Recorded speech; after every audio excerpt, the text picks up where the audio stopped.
It's a roughly 270. You know, I had those numbers in my head, though. Wasn't that impressive? If Andrew Yang wasn't trying to give people money, they wouldn't call him a Democrat. No. If the UBI was not on his thing, they would not even be calling him a Democrat. You know what I'm saying? And it's because, like you said, even if people are unwilling to have that job there, then it's your responsibility to pick up and move somewhere where they will take the fucking job. Or make the job better so that they'll take it. Welcome to the salt of the streets, coming at you every week with this food for thought. Hope you ready to eat. With everything going on in this nation, we need some information, and that's why salt need to be stationed in your rotation. With real talk and real topics, real people, real problems. Think we need some help to solve them, and leave it up to college. Let's get ready. And just like a red, white, and blue phoenix rising from the ashes of political bipartisanship, we are back to Salt of the Streets podcast. This is Saturday. Cheers. Fucking August 10th, 11:19 p.m. Episode 66. I didn't do it this time. Welcome back, everybody, to the Salt of the Streets podcast, your one and only source for social and political commentary on all the weekly news, pop culture, and sports that you can handle. And the best part about the whole deal is it's built from the ground up for people like you and me. So come down and join us as we discuss life, liberty, and the pursuit of happiness, and continue our endless efforts to bridge the gap between people and information. As always, we are your hosts. I'm Colin. I'm Donovan. And coming up on this week's show, we've got a lot to talk about. Obviously, the shootings that took place last weekend. We're going to be talking a little immigration raids and Mississippi. Yeah, in Mississippi. Out of all places. Yeah. And, it's just going to kind of be a free-for-all. There's going to be a lot of topics touched kind of through and in the immigration and the gun stuff. And so we're going to get into all that. But before we do any of that, we're going to continue the conversation that we just cut off from the pre-show. About nihilism. About nihilism and being involved in the world of politics and social issues and all that good stuff. Yeah. Today, this just in, newsflash, today is Ecuador's Independence Day. And so there you go. Does this speak to the independence breakup from Greater Colombia into Ecuador, Colombia, and Venezuela? I'm calling the lifeline to the audience. But either way, I'm going to look into that because I need to know. From the Spaniards, 1533. So this is the Bolivar Revolution? The Simón Bolívar? We think so. All right. Well, I'm going to look that up because I feel terrible, the fact that I'm married to an Ecuadorian, and I don't know all the history about Ecuadorian Independence Day. Is it as big a deal in Ecuador as it is here? Yeah. Because if it was a revolution, then I imagine it was just as armed and savage as it was here. So that's what's up. People tend to remember savage things like that when it leads to the freedom of their country, you know? Yeah, it's kind of important. Yeah. You shed a lot of blood into... Oh, word. Okay, that's what's up. Yeah, I bet that VE Day is a pretty big deal over in Europe, you know? I can only imagine. I gotta imagine. And VJ Day is kind of like, everyone's like, what's that? Isn't that just the end of World War II? Well, not really. Kind of. Not really. I loved talking to Isaiah last week about the Pacific and just the different theaters in World War II and stuff. Mm-hmm. I think that's so fucking interesting. So good. And just all the different tiny islands that people were on, you know, it's so weird that Lecky was on 4 separate islands in his time. You know? Yeah. Super weird. Just island hopping, man. There was a shit ton of them too. Right. Carolina brought me home a new book to read the other day. It's called Hero of the Empire. Word. And it's all about young Winston Churchill going through like the Boer Wars and stuff like that coming up, and haven't started yet, but it looks phenomenal. That's really funny that you got that because I started asking for books about FDR in the last 2 weeks. So that's really funny that we're just like on opposite sides of the war right now. That's really funny. Okay. So, where did we leave off? So, in the pre-show, we were talking about me and Dax and yes. you know, us making it and stuff like that. And so I had kind of brought up the point that on Carolina's birthday, we were out at having some sushis and sashimis and had deep cut Letterkenny reference. But we had a great conversation and we started talking about just, you know, her end of being a creator on Twitch versus our end on the podcast, and just the two different mediums and all this. And, this was, of course, after the shootings took place. And so there's this question in my mind that I spoke a little bit about in that little audio piece, where I start to kind of question the amount of people, the sheer volume of people forcibly involved in this, in the issue debates and the idea debates and the political debates. Yeah. Who 20 years ago, before the advent of social media and all this was really, before it all really took hold, people probably just didn't pay attention to any of it if they didn't want to. 20 years ago, you think? Yeah, maybe. I don't know. 20, in 25, 90s. Whatever. A different era, right? Well, so Columbine happened in 99, and that was like the biggest, was obviously like the biggest school shooting at the time. And I think one of the larger mass shootings in America at the time, if not the largest. And I mean, this kind of stuff has been brewing since probably since the 60s, probably. So I think it's the advent of like entertainment news. Yeah. It's kind of really started, I think, during the 60s, 70s, 80s, and really matured and has evolved to what we see, this monster we see today. But I think the sheer volume of people that are now forcibly involved in all the rhetoric and the talk and all this stuff is that not everybody's built to handle this stuff and deal with it on a daily basis. And I think it drives a lot of people fucking insane. For sure. And so I started to question. Certainly to depression and anxiety, like we're talking about, if not absolute insanity, certainly to the amount of people that, would tell you that they have social anxiety is probably fucking quadruple what it was even just 15 years ago. Oh, yeah. The people that are like, I just don't even like going to the mall because I don't like being surrounded by that many people. We went and saw Toy Story 4 last night. Literally the only two people in the theater. Really? But I love that. I hear something and I'm watching the fucking entryway constantly. It's what I've done since was it the Aurora, Colorado theater shooting? Yes. So it's something I've done ever since then. So the last time we went to the movies, I brought my gun with me, but didn't carry it in because there was a sign on the door that said no guns, right? And then last week I went to the sheriff's station and I was like, hey, so let me ask you a couple of questions because I'm confused about what I've read on the Attorney General website. So I was like, what's the deal with stadiums, right? Like it's unclear to me on there. It says they can make their own rules, but then it also talks about concealed carry. So I'm not sure what the deal is.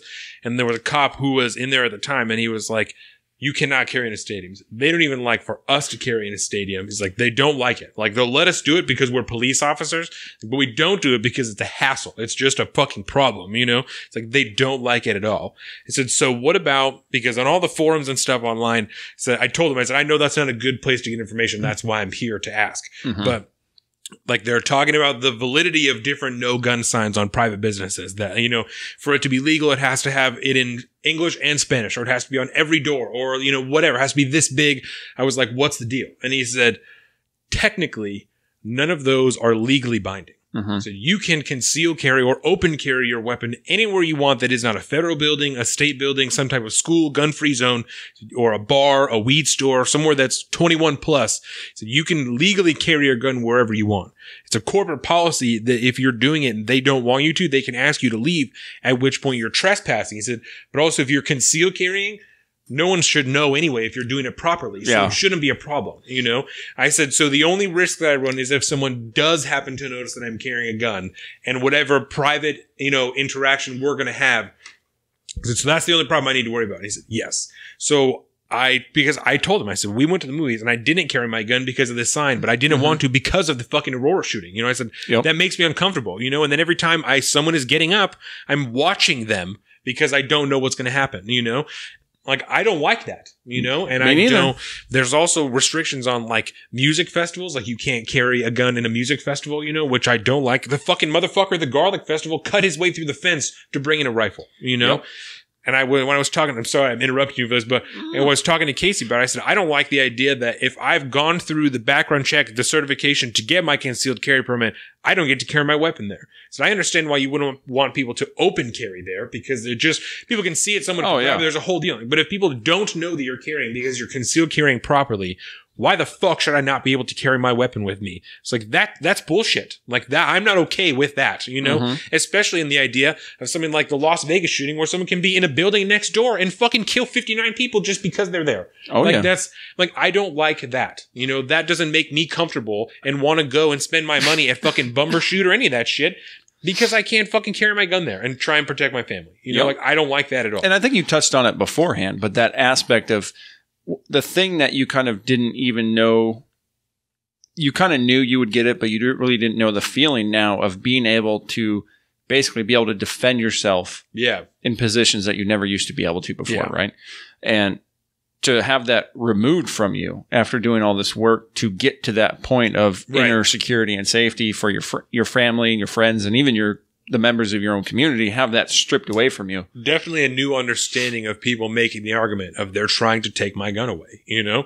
Like I don't, and I'm sure there's a whole slew of people that think that's stupid, you know? If you don't own a gun, you're going to think that's stupid because I thought it was stupid before. And now that I have one that I carry with me to protect myself, not because it's fucking fun or cool, you know? I do enjoy going shooting, but the intent of me getting my concealed pistol license and buying a pistol was to protect myself and my family. That's why I carry it with me. That's why I have it with me. So for someone to, like you said, to not allow me to do that, it makes me uncomfortable, you know?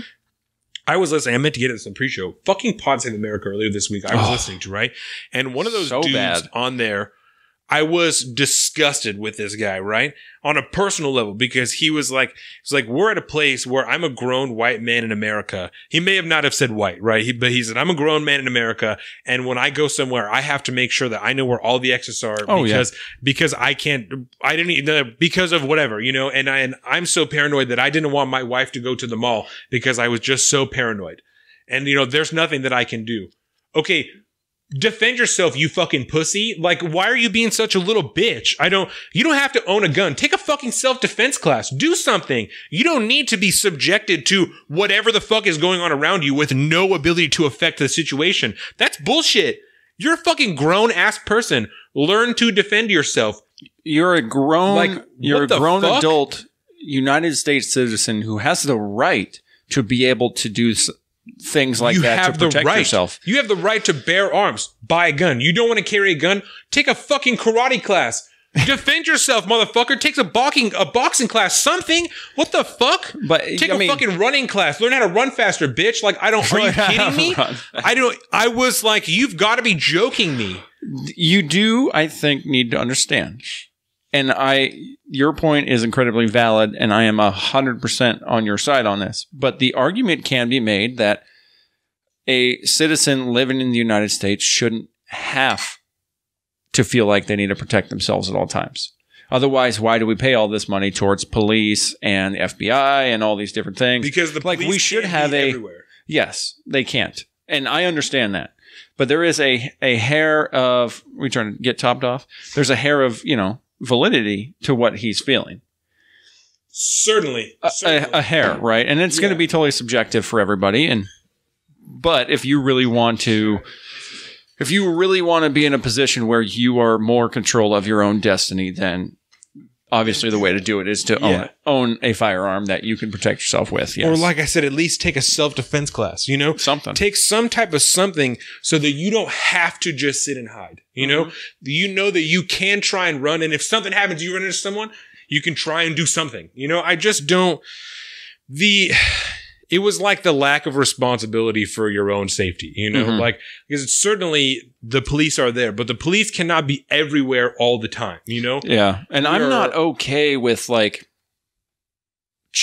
allowing yourself to be a victim in a situation where you have control to not be the victim. It doesn't make sense. You know what I mean? Yeah. Like I would never want to focus that way if there's things I can do to mitigate the risk. Yeah. You know, obviously it's different for everybody, and everybody wants to do the things that fit within their ethical and moral code. You know, I mean, like Morgan, for example, is not going to go out and get a concealed carry license and buy a pistol. She's just not going to. Certainly. But she has surrounded herself with friends and family now. She's around the right people. Yeah. And there's logical reasoning to that. I mean, obviously, you don't get married to somebody because they carry a gun. Right. But there are perks sometimes to marrying into kind of a rednecky, woodsy family. You know what I mean? Especially if you're from the city. This is not at all how I like my opinion of Morgan. This is just like an offshoot idea I had. So I just don't want her to listen to this and be like, what a fucking prick, right? Like, because it's not, but I've had I don't even want to say a similar thought. I've had a different thought about like dogs, you know, like dogs are so cute because the cutest dogs get picked every time, you know, like that's the cutest puppies go first and they're going to go to good homes because they're going to be cute dogs most of the time, you know? And so like animals have adapted from being vicious and mean looking to being cute and little because they're going to get taken care of. Like they're going to have a good place to live, you know? And so, like I said, it's not me saying like, oh, well, Morgan's really cute because then she gets picked by a family that's going to protect her. Like, that's not what I'm saying, but it's like, there are different styles and different adaptions that people make to protect themselves and feel safe in their situations, you know? And that's, even though, like Morgan said, she didn't like that when she first met Jake, that she said, I think that she almost left when she found that out, but stayed, you know, and is obviously happy with the situation that she's in now. And it's a good side effect that she's somewhere surrounded by people who can defend her, you know. I think she talked about it on the podcast that one day, but she found herself in that situation once where she wished she was with somebody. Right. And lo and behold, it was like, you know, at least you're just a phone call away at that point. You know, it's just, there's still a lot of extra security that can come from stuff like that. Even if you are somebody that like personally chooses not to go down that path for whatever reason. Right. And so there's a lot of different ways that you can do that. But to kind of get back to the story that I was starting to tell, right, from the pre-show, one of the things that kind of affects me these days and gets me thinking every now and again about what we do on the podcast is, and our general goal of reaching people and trying to get more and more people kind of almost to reduce the apathy in society about being involved in politics, right? Because as a responsible citizen is an informed citizen, right? It's the foundation for a good republic, for a good democracy, you know, all this good stuff. Yeah. But a part of me wonders if there's a decent amount of the population in the country that are not built to mentally handle staying as informed as you should. Right. And that kind of desire and need that you hear from the media about how important this is and all these, you know, the rhetoric that's thrown around everywhere, right? And this is probably a good segue for us to get into some of this stuff, but it's not come from all sides for the most part. I mean, whether you're listening to PSA guys, sometimes it creeps in NPR and, you know, any political commentary that you're hearing from anywhere, right? There's always this us versus them mentality. Yeah. And it's getting worse and worse and worse in today's world. And I almost feel guilty for trying to pull people into that world. Well, and you shouldn't, because I think that you're right. We do that a lot on our own personal social medias, which you can find us at Salt of the Street on Twitter, and at alpaca_Don on Instagram, and Colin is at Big Bird Offie on both of those things. saltofthestreets.com for everything. Salt of the Streets Instagram, Salt of the Streets YouTube. But we do a lot of that stuff on our own social media because we follow all kinds of people that we agree with, we don't agree with, you know, that we'll take them and comment tweet their shit and be like, you're lying.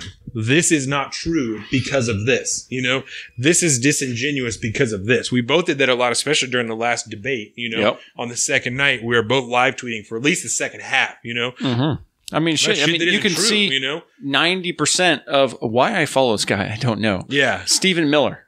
God damn, Stephen Miller. Oh, he's so atrocious. He was the one that sent that tweet with the Hillary Clinton after Jeffrey Epstein killed himself. You know, it was a meme of 3 different pictures, right? And the first one was Hillary Clinton sitting there on her phone, looking at it, going like really, really concerned. And you flip over, and it's a news feed of, you know, Jeffrey Epstein kills himself by suicide, and then the next picture is her sitting there like laughing, like ah ha ha ha. Oh Jesus! It's like, dude, bro, come on, buddy. That guy is in charge of our immigration policy. Just so you guys Yeah, I do with the president a lot too in the morning because him and I wake up about the same time. Except he lives on the East Coast. Yeah, it's really weird. So he's up super early, but he's tweeting when I'm up at 4. Yep. And he's, going on about whatever he's going on about. And so there's a lot of times where I'm sitting on the toilet before I get in the shower tweeting at the president. I'm like, you're a fucking liar, dude. Like, this is not true. This is patently false. Like, and if you would stop doing this, you'd be in a better place, It's bad news all around. It is. But there's something major going on a societal level. I think there's, and it's not just like the political rhetoric. That's one aspect of it. And it's being force fed. I mean, it's being shoved in everyone's faces all the time. And they're using, racist, bigoted, fucking Nazi, concentration, using all of this extreme language. Yeah. Which it just makes things worse for everybody that's trying to wade their way through this toxic bog of bullshit. Well, that's like whichever reporter was, I think it was on MSNBC that said that President Trump was trying to execute Hispanics, or exterminate Hispanics.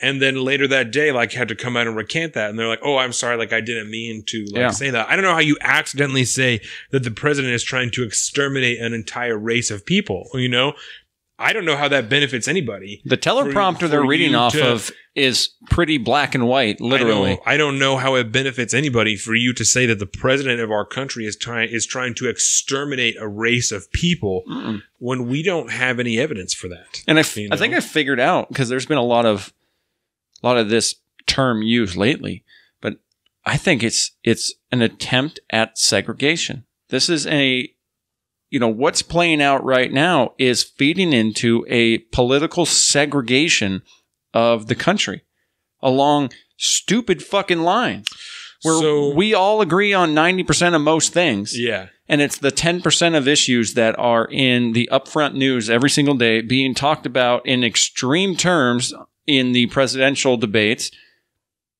And you're further dividing everybody. Right.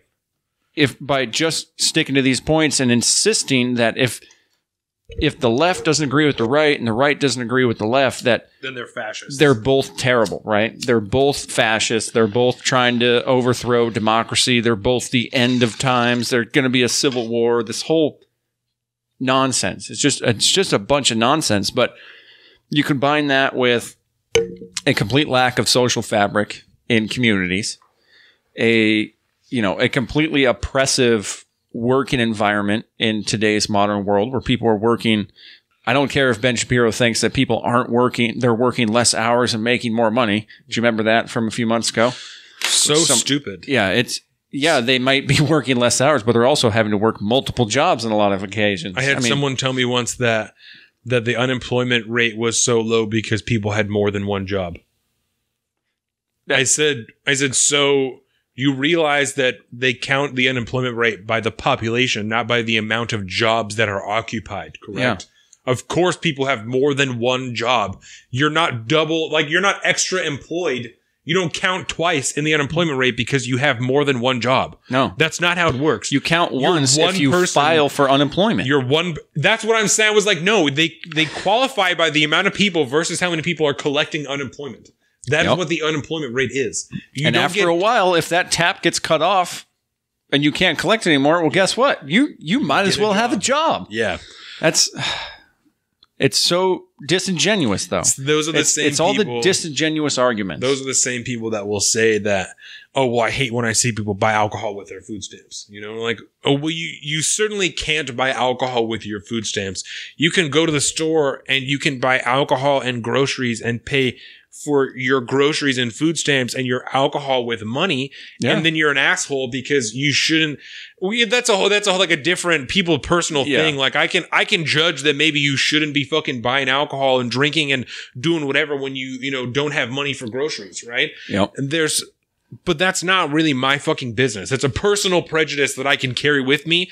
but that's your own life choices that will or will not benefit you in the future, you know? Yeah. But it is literally impossible for you to purchase alcohol or marijuana or even cooked food from the deli in a store with your food stamps. Like the way that it's done now, you slide your card, because on a card, it's not pieces of paper anymore. You don't have like fucking actual stamps and shit to turn in for certain things you buy at the store. There's a card with an X amount of dollars on it that you slide, takes off all the things you can pay for with your food stamps, and then the rest of the shit is left there. You cannot buy food that is already cooked. You cannot buy alcohol. You cannot buy fucking any, cigarettes, none of that shit. Like, you can't do that. No. You could pay for everything but those. Yes. And then use your cash it literally will not pay for those things. The system in all of these stores if a store accepts EBT, the system they have will not pay for those things. It doesn't allow it. That's how they accept EBT. It's a smart program. It's kind of fucking frustrating. Like, having grown up using food stamps, to hear people be like, oh, well, they're just buying alcohol and shit with it. Yeah, there's a certain amount of people that buy candy and soda and shit with their food stamps. Like, well, maybe you should buy healthier shit because that's not good for you.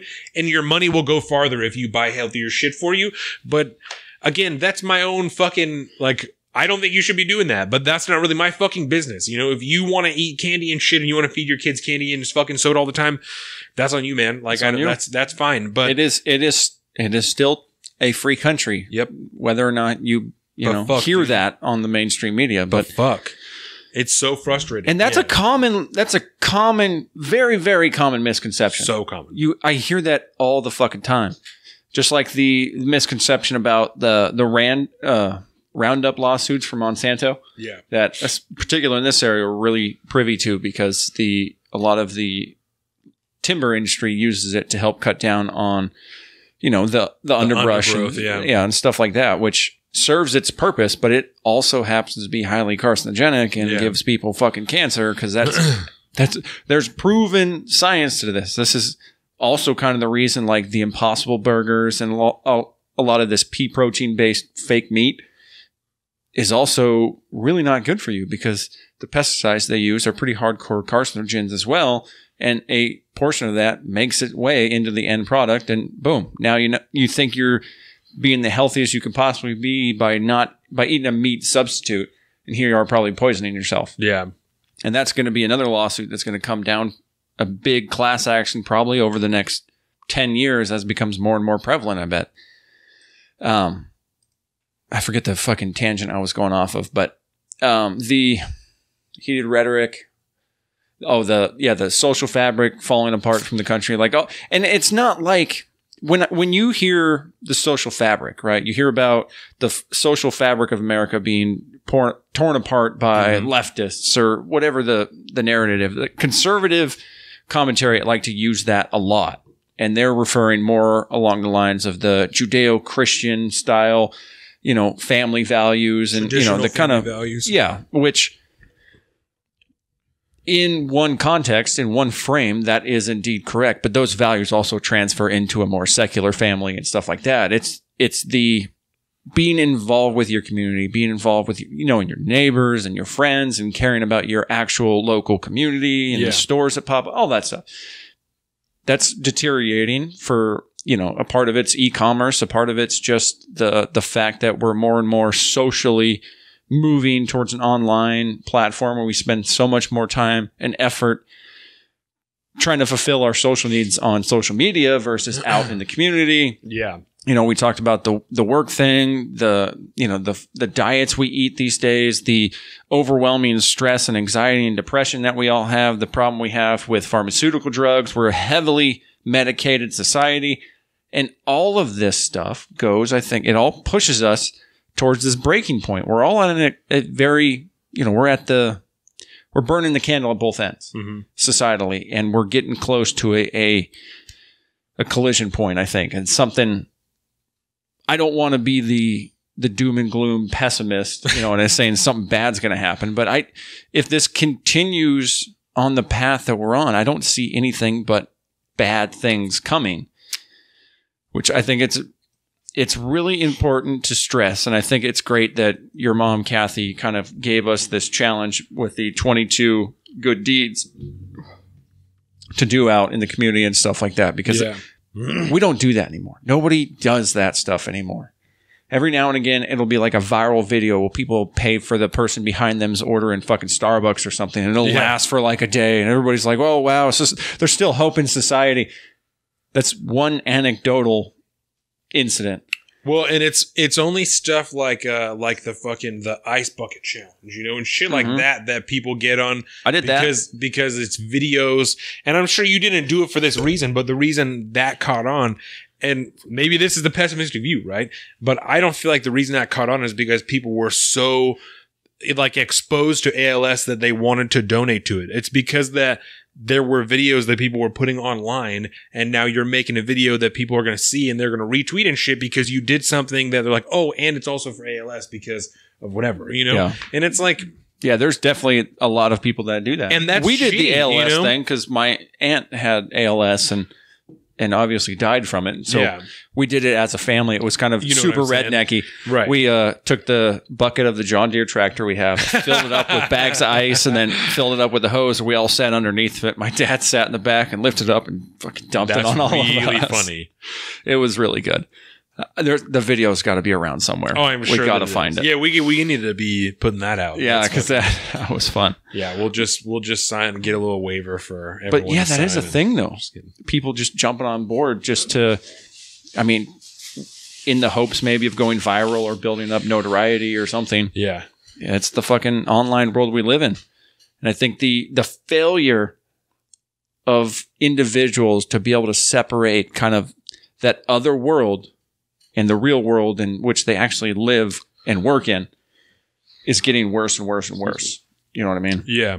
And then I think that probably a good enough segue to launch into, we want to hit the immigration raids first. Yeah, because that will be it'll be a quicker topic. Yeah. Because it's pretty cut and dry, right? So last week, I don't have a date. There was a series of immigration raids in Mississippi, I believe, on 7 different food processing factories there, because the companies were accused of hiring illegal immigrants or people that were not did not have documentation to work in America, right? And so they detained 680 people, and then released 270 of them.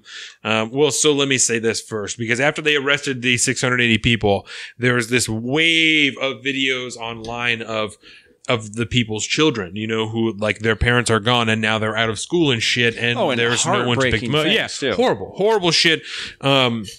Of kids waiting at, there was like a gym that all these kids were at that they were they're waiting for their parents. And volunteers are coming to pick them up and try and take them home and stuff like that.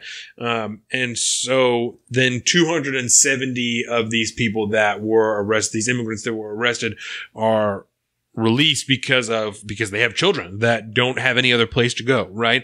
And yeah, they call them tender age children, and it's supposed to be basically from the age of 5 and below. And there was a number of people that weren't arrested on that day because they were pregnant or were nursing mothers. Or there was a series of different reasons that they weren't arrested, but were on the list of people that were undocumented workers.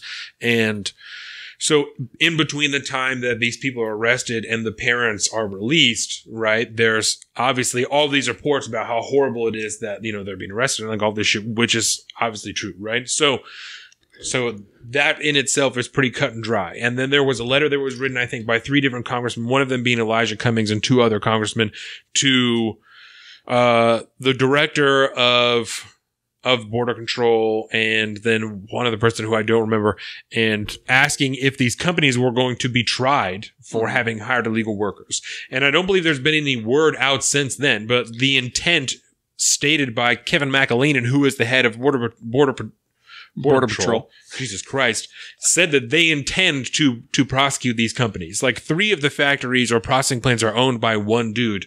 That goes by Victor. He was an Asian guy. I don't remember what his real name is, but he goes by Victor. And so I got the actual numbers here, right? There you go.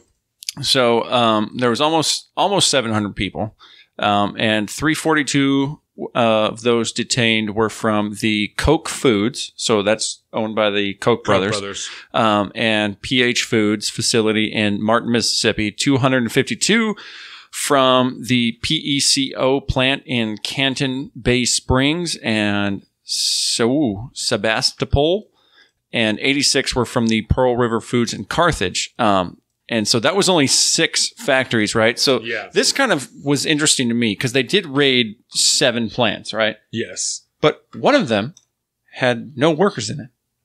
And so I don't know if maybe these raids took place on a Sunday over the weekend, and maybe that was, some of these companies hold the quote unquote family values thing where they give Sundays is always a family day. Most Subaru dealerships car dealers around here. Yeah. That's most very of them interesting.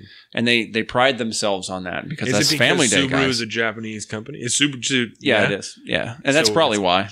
That's very interesting. But yeah, it's really interesting, man. And they go through. I didn't know it was a Subaru thing. I knew that it was a car dealership thing around here, but I didn't, because it absolutely is the Subaru dealership in Gorst that their commercials say that they're closed on Sunday for family day. The Subaru dealership in Long Island that I bought my car from. Yeah. Same deal. And I think most of the ones in West Hills are like that too.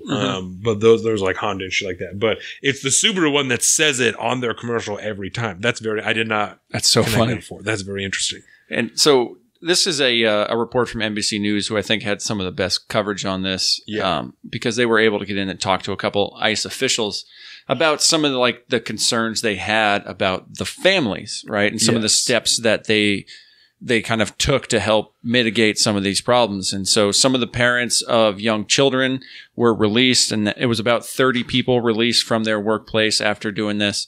And there's like a little tiny fruit fly. I hate those things. So some of them were released. They were allowed to make a phone call once they were detained, and the idea was that officials hoped that they would be calling another parent or neighbors or someone that could provide for their child while they're being arrested. Yeah. There was over 270 of the parents that were released quickly, and that was due to their 270. Okay. Yeah. It's roughly 270. I had those numbers in my head though. Wasn't that impressive? I can't do that. I gotta leave articles up. It's a weird thing, I'm pretty good at dumping other shit to make room for shit.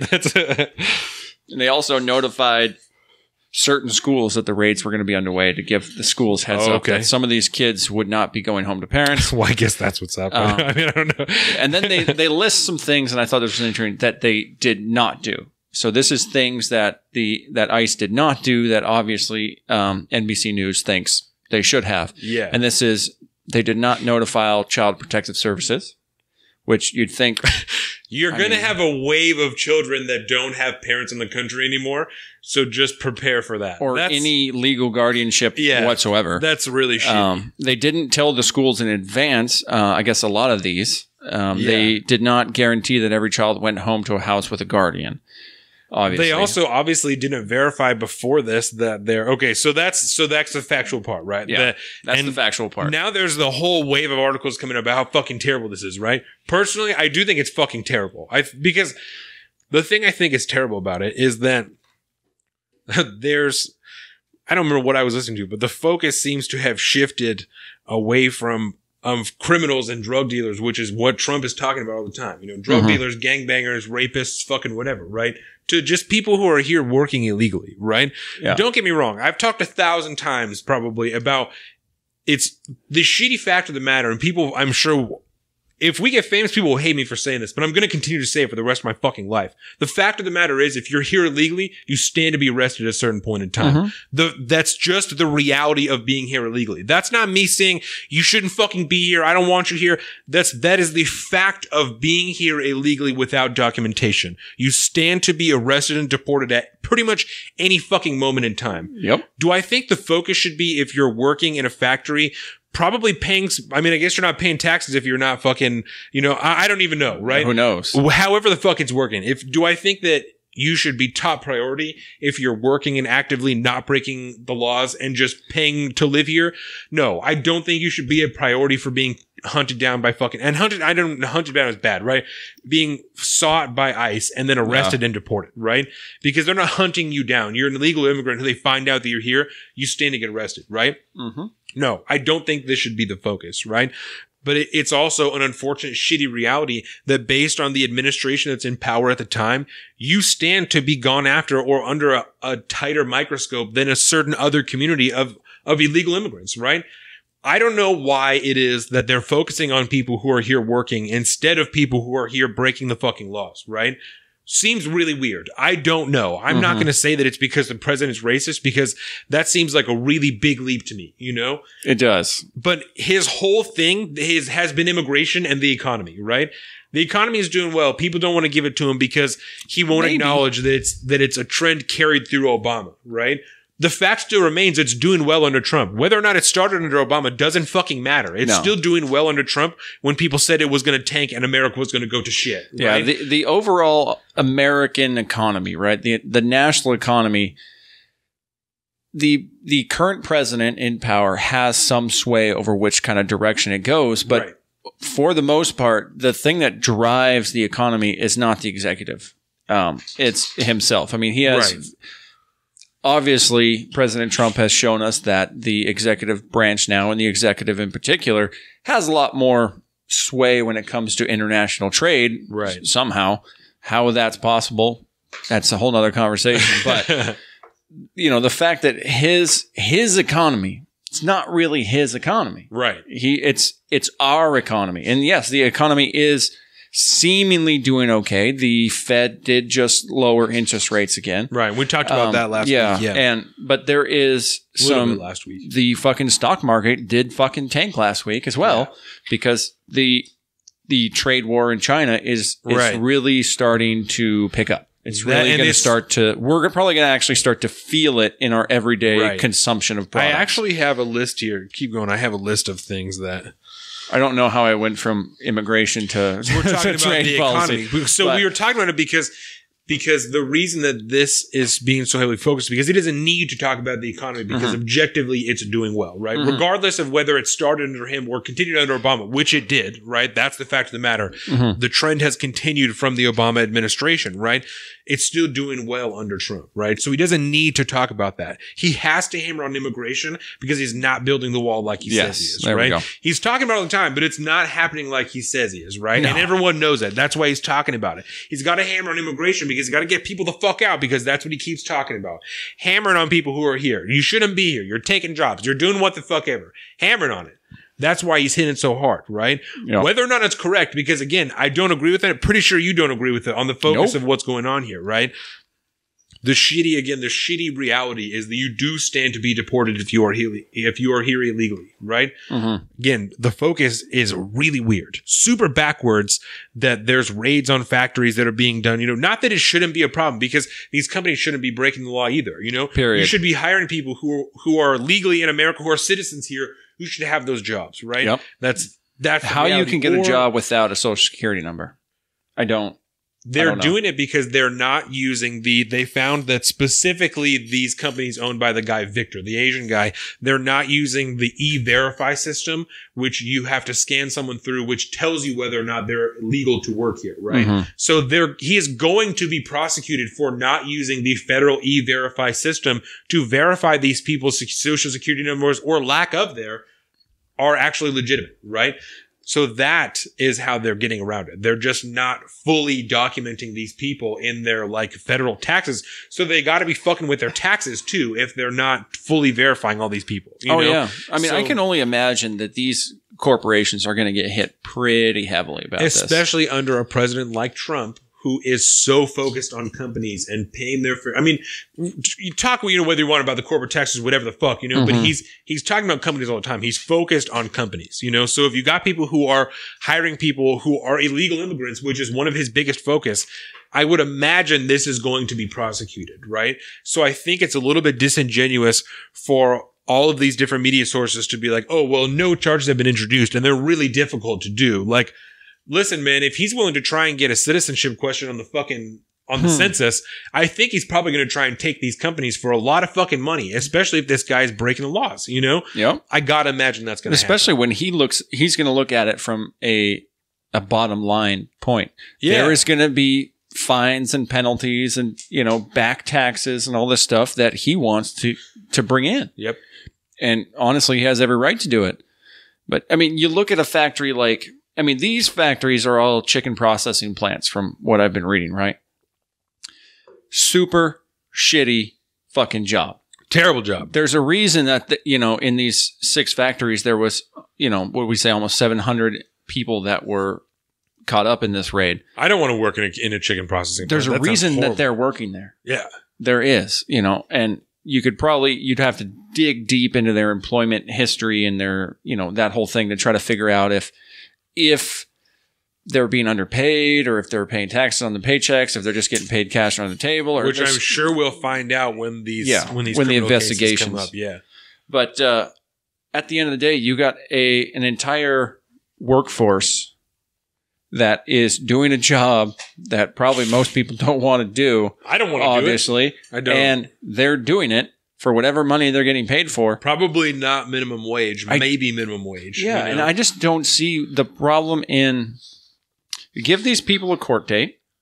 Give them, show up at your court date. Prove that you've been here for X amount of time. You haven't committed crimes. You're living in a house. You're doing whatever you're doing. Prove that you're not a drain on a society, whatever. You're not a fucking criminal. Yeah. Other than the fact that you crossed it here illegally. And then we'll bring you into a court system. Maybe there'll be a fine. Maybe there'll be something. But you're obviously somebody who got in underneath the system, and you're doing something that is a net positive for the economy. Right.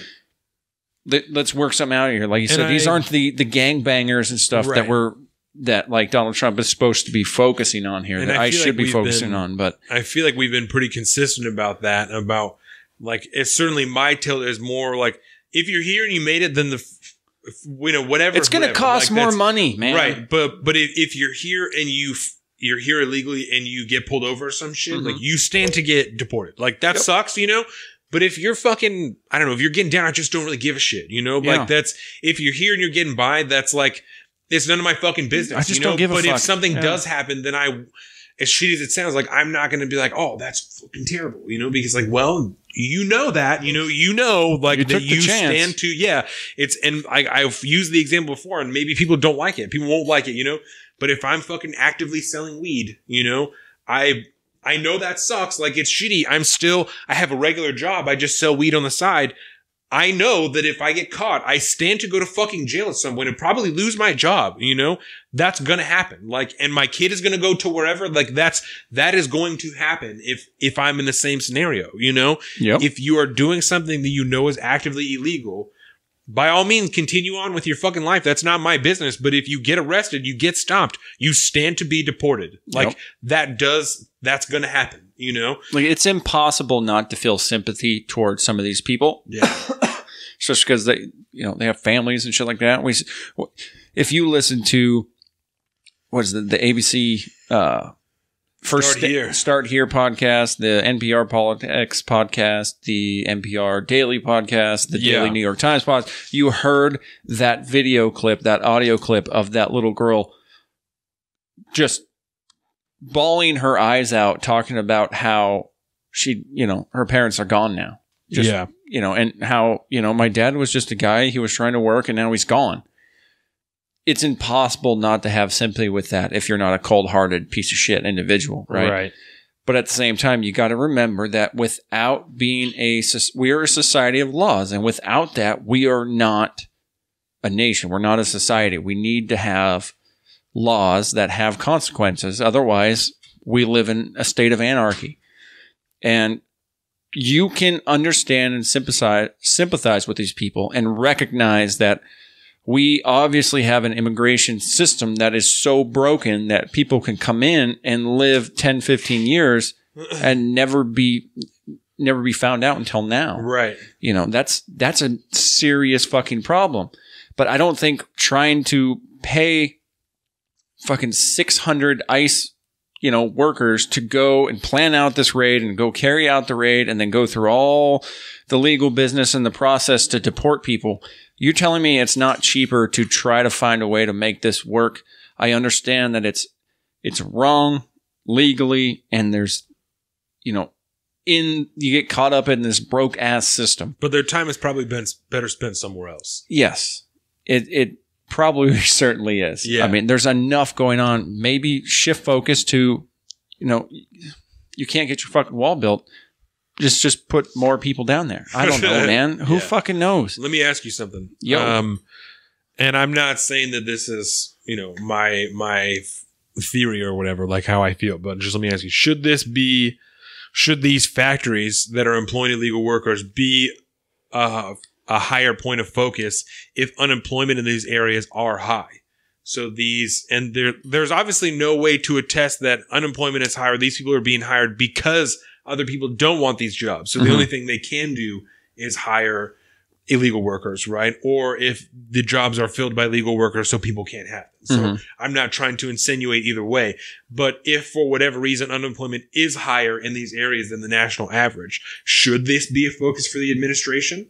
If they find out that there are illegal workers being employed there that are taking jobs that could be occupied by citizens here, or people with green cards or workers permits or whatever. And I think, hell yes, that should be a focus, especially because you are literally stripping away part of the economy that should be supported by, you're talking a small town local economy here. Right. And if you're employing 370 illegal immigrants, where 370 jobs should go to tax-paying Americans, it seems pretty cut and dry there, right? But at the same time, if no one in that community is willing to work at that plant, well, newsflash, there's this thing in economics called market failure.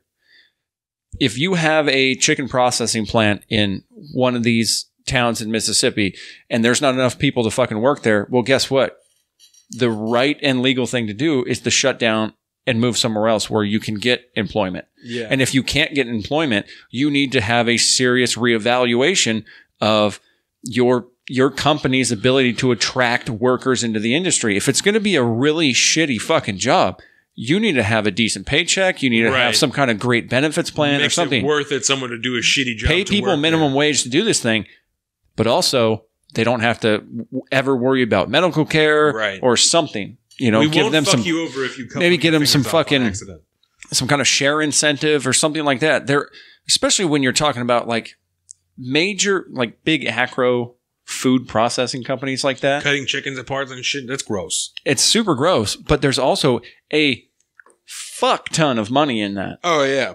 I hate to say it, man. Everyone's got to eat, man. This old school, like, I'm the rich guy, owner of this corporation, so I get all the money, and all my executives that run everything get all the money. It's like, at a point, you reach a point where market failure on the incentives that you're bringing to the table do not work anymore, and you have to either adjust or close down and go somewhere else. Yeah. And by having the ability to hire an illegal workforce, you're circumventing that whole process of the economy, which should be taking place to push the entire economical model forward. And so you're doing the economy a disservice, you're breaking the law, and you're putting a shit ton of people in harm's way by essentially just gathering a bunch of illegal people in one fucking spot. Yeah. Waiting for ICE to come down. Subjecting them to group fucking deportation. Yes. Yeah. That's my 2 cents on that. No, I think that's very fair. I think that is I'm happy. I couldn't be happier with the answer you provided. I think that that's totally legitimate. No, I think that that's absolutely fair because I think that's correct. Especially in an administration like this that's so focused on administration, so focused on jobs, so focused on unemployment. In Mississippi, the best thing for the administration is to get all these people out and hire only black people in this factory and just bump up that employment rate for the black community even higher, right? Motherfuckers told that shit all over the place. He's like, listen here, lowest black unemployment, like maybe in history, under Donald Trump. The best thing for him is to get these people out, to get these illegal immigrants out and hire only black people from Mississippi in this goddamn factory. Or low-income individuals. We'll say that. Don't pull a Joe Biden, dude. I'm not saying nothing. I'm saying for his rates. Did you hear that shit from Joe Biden at the Ohio, Iowa? What did he say? Is it real bad? We'll get into it later. He just pulled one of his traditional Joe Biden gaffes and said something that he did, but he caught himself most of the way through and tried to get it. But it didn't stop the stories from running. But I think the media is not nice to Joe Biden. They're not kind to him, bro. If he's going to make it to being the candidate, he is going to have a rough trail and he's going to be a hardened fucking just grizzled man by the time he gets there and just going to be stabbing at the media like President Trump is. And at least in his private quarters, maybe not openly, but he's going to be like, dude, fuck the media, fuck the New York Times, fuck everyone, fuck Fox News, fuck them all. Like, and I think the DNC is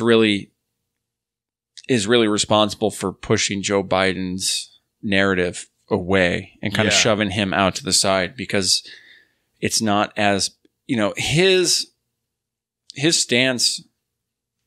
It's weird to say this, but when Joe Biden is the moderate in the race, you're in a weird spot, dude. You're in a weird spot. Yeah. And if the Democratic Party decides to not support him, I think that speaks volumes to what the DNC is going to be. If Andrew Yang wasn't trying to give people money, they wouldn't call him a Democrat. No. If the UBI was not on his thing, they would not even be calling him a Democrat. You know what I'm saying? But I did want to, because we'll get into these candidates later, because there's some updates on who's going to be in the next round. But he's so excited. That's awesome. But to kind of get back to that immigration raid story, right? Yes.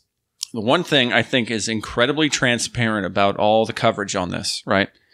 You're only getting one side of this narrative. Absolutely. I talked in that question you asked me, right? I focused it on the economic and community aspects, right? Because that should matter. It should mean more than the immigrant fallout. The fact that they are here illegally, right? Yeah. That should not be the focus of this thing. Right. Yes, this did happen, but you also have this multi-billion-dollar corporate outfits that are hiring illegal immigrants and completely fucking the economics of this entire area. If not, I mean, you got to think these big chicken processing plants are probably shipping out at least regional, if not nationwide, or going overseas somewhere. And if the Democratic or left argument is correct that their big corporation got a huge break in the tax, then they're circumventing a system that's already favoring them, which is double fucked. And the fact that there is not little focus on it, but there's zero focus on that on the aspect. Economic section. Yeah. It's disgusting. Yeah. And except for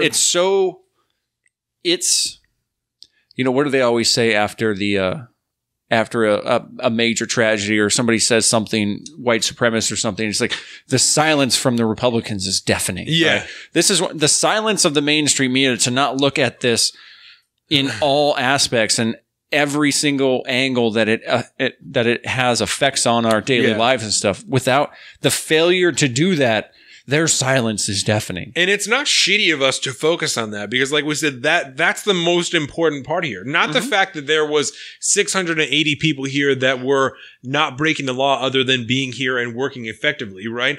That's not really my biggest issue here. My biggest issue, like you said, is that there are companies who are already getting tax breaks if the argument is correct, right? And if they're not, there's still corporations who are just fucking the American people by deciding not to employ them instead of illegal immigrants, right? Yep. And it's because, like you said, even if people are unwilling to have that job there, then it's your responsibility to pick up and move somewhere where they will take the fucking job or make the job better so that they'll take it, Exactly. And it's in the 3 different articles I read, it was in like the last paragraph that they're like, charges against corporations like this are particularly hard to take up because of this and this. We'll see whether or not nothing's been announced yet, That's what this fucking article should be about, man. Especially because the people who have kids got fucking released. It should be maybe a focus to the point that why didn't you figure this the fuck out earlier? Because there's no reason you didn't already identify these 270 people you were going to have to release on the back end, right? If you have people implanted there, figure the fuck out whether or not they have someone to take care of their kids before you arrest them, right? I mean, or if they even have a kid, like figure it out first, And it's already, they've proven that like this is a policy on some level they have. Right. If they have extenuating circumstances that makes it, inhumane, quote unquote, to arrest them and detain them. We obviously, you already, released half the people. Why did you not? Why doesn't that just apply to everybody at this point? Right. And again, it might be a focus on the demographic and, what you're doing and why you're doing it and how effective it is. But it may cost more money in investigative services and whatever But if nothing else, it's going to save you the damage that all of these videos of all these children just caused your administration, because now you're again separating children, right? Whether or not that's what you're doing, that's what you did this time. Yep. And that argument's being made, and it's valid that you chose to separate people from their kids and then be like, oh shit, we fucked up. Go ahead, you know? Because even though they did release a lot of people for hours or a half a day or a day, you know, but there's still people in here. Yep. There's still kids in here that do not have a guardian to take care of them now. Right. Some of them some of the schools told the bus drivers to wait for a parent to show up at the bus stop. And if they did not do that, to leave the kid on the bus and then take them back to the school where they would then spend the night. Thank God. Certainly better than just fucking dropping them off. I mean, you know, not that that's fantastic, but it's certainly better than them just dropping them off. You know what I'm saying? Good luck. Godspeed. Yeah. But there's so much of that going on with this. Like you said, like, why didn't you do your fucking due diligence here, man? You know, at the end of the day, yes, these people are here illegally, but they're also human beings who have human rights that now you're just going to put in jeopardy because they broke the law. So this is another opinion, right? And they're not in facilities on the border. You can't hide them. You can't hide people from seeing them. You can't anything like that. There are people. They're hiding them, and the children are going to publicly owned gymnasiums to be held until their parents get out. You're holding them in other fucking hangars and shit, airplane hangars. You know what I'm saying? Like, you can't hide this from people. You know, you're taking them from factories owned by Americans. You can't hide this like you can at the border. You know. The same thing does not apply here. You have to have your shit tight if this is what you're going to do, or else all this heat that you're going to catch is legitimate, you know? Ill-focused, but legitimate, right? I have to, pull up my map real quick and look. So Mississippi, Louisiana, Texas. I mean, you're far fucking away from the border. Away at least. Yeah. Depending on how you got there. But if there's one thing that we've known about illegal immigration, is only a portion of it actually happens on the border. You know, I think if I'm recalling correctly, the vast majority of illegal immigrants in the nation are people that kind of overstay visas and then become illegal. Right. Which, again, I mean, that's a totally different fucking scenario. If you're talking about somebody that overstayed a visa versus snuck across the border. Right. You know, it gets really gray. And what I think really should have happened here, right? If I was the Trump administration, this would have been my orders on this one, right? Yeah. For one, do the due diligence. We can't be locking up anybody in this situation. No, because right? you're still fucking facing that all of these people. All of these people, by the fact you're going to pick them up at work, are fucking working. Yeah, right. There's a thing here. Yes. They're not freeloading, right? They're not freeloading off the economy because this is, sorry, just a slight detour, because this is important also to collect government services, just because we were talking about this earlier. To collect government services, you have to have a social security number, a green card, something to prove that you're allowed to be here. You can't be illegal with no documentation and go and get food stamps.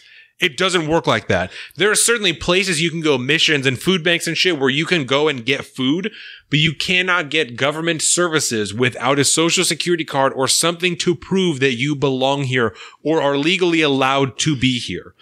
It's impossible. You can't do it because you can't go into a government office and say, hey, I'm not supposed to be here, but can you get me some government services that are reserved for citizens in the United States, please? Because they won't fucking do it. Yep. And I think it would be irresponsible to say.